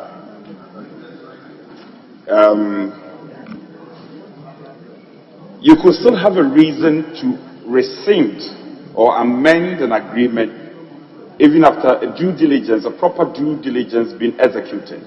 So we shouldn't mix the two. And I listened to the minority leader carefully when he makes reference to the fact that the company involved is more or less has a history in the handling of payroll and all that. I think it's most unfair. Because for you to say that the company deals in payroll and hence the company is unable to execute the job at hand will not be enough. Anybody who is alleging anything inappropriate, same will have to prove it. Otherwise, you better keep your silence. I've heard people copiously mention the fact that the company deals in payroll continuously. It is not enough. The finance committee, members of the finance committee have done a good job. And the document, I consider the document is for plenary to make commentaries on. But anybody who is commenting on this report would have to be considerate enough and also give some credit to the committee. After all, if there is a reason for us to revisit this matter, we can revisit the matter. I am proud to say that at least when this project is concluded, it will take off some pressure from Insaom Government Hospital. So that it will interest you to know that Insaom is at the middle of Suhum, Ayen Suano, Amasaman, Ebri. And our government hospital has come under intense pressure because of the limitation of health facilities in the surrounding areas. So the people of Ayen Suano are very happy. They are very happy about this project. And it's not limited only there. It goes to Efijase, Ofenso, Kumase, South. It's important. That is not to say that if there is a reason for us to raise any matter of impropriety, we should shut up. No. But I'm saying that to the extent that the terms of reference given to the committee has not come short of it. And if anybody has a reason that this company so involved cannot execute this project, the person might have to give us a better reason than just making some passing statement. This is important. We have to support government. The health needs of our country is so critical. And if you look at the areas that have been strategically picked, one cannot help it but to commend government. So I want to speak in support of the motion and to urge members not to pick and choose. At one breath, I hear people say that, oh, you support the principle, it is a good move, and yet you have a problem with the partnership of the company involved in the execution of the project. If you have a reason, prove that reason. Don't just say that, okay, I know them to be handling payroll, and therefore they cannot do this project. That would be most inappropriate and very unfair on the part of any member of parliament to make such an aspersion or such observation. It's a good project. All of us must come together and support it. So I thank you for the space granted. Kwame, you've spoken, isn't the Speaker? You've spoken. Yeah, no, I'm not. He kept asking that because it's in reference to the minority leader's point. Mr. Speaker, in this country... No, minority leader... Oh, Mr. Speaker, when you register a company in this country to do catering services, the articles of the registration are listed.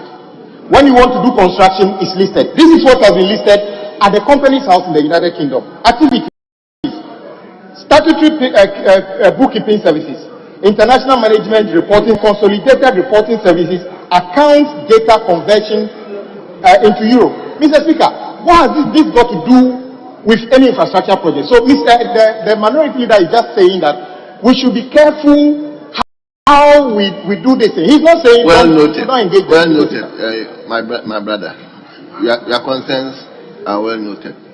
So we are not able to put the question. We've also put an eyes on this particular motion. So, leader. Speaker, with the blessings from my colleague, I think we are now squarely in your hands, Speaker. We are in your hands. Honourable members, I'm called to make reference to the earlier statement made by Honorable Member for Asante Achim North. The statement is so crucial. So I'm inclined to refer the statement to the Committee on Agriculture and Cocoa Affairs to look into it and report back by 3 weeks' time. Report back to the House by 3 weeks' time. Honorable members, if you place yourself in my hands, then I will proceed to adjourn the House to tomorrow. The time is past 2, so with your indulgence, I will thank you for your cooperation. And the House is accordingly adjourned to tomorrow 10 o'clock in the forenoon. The House stands adjourned.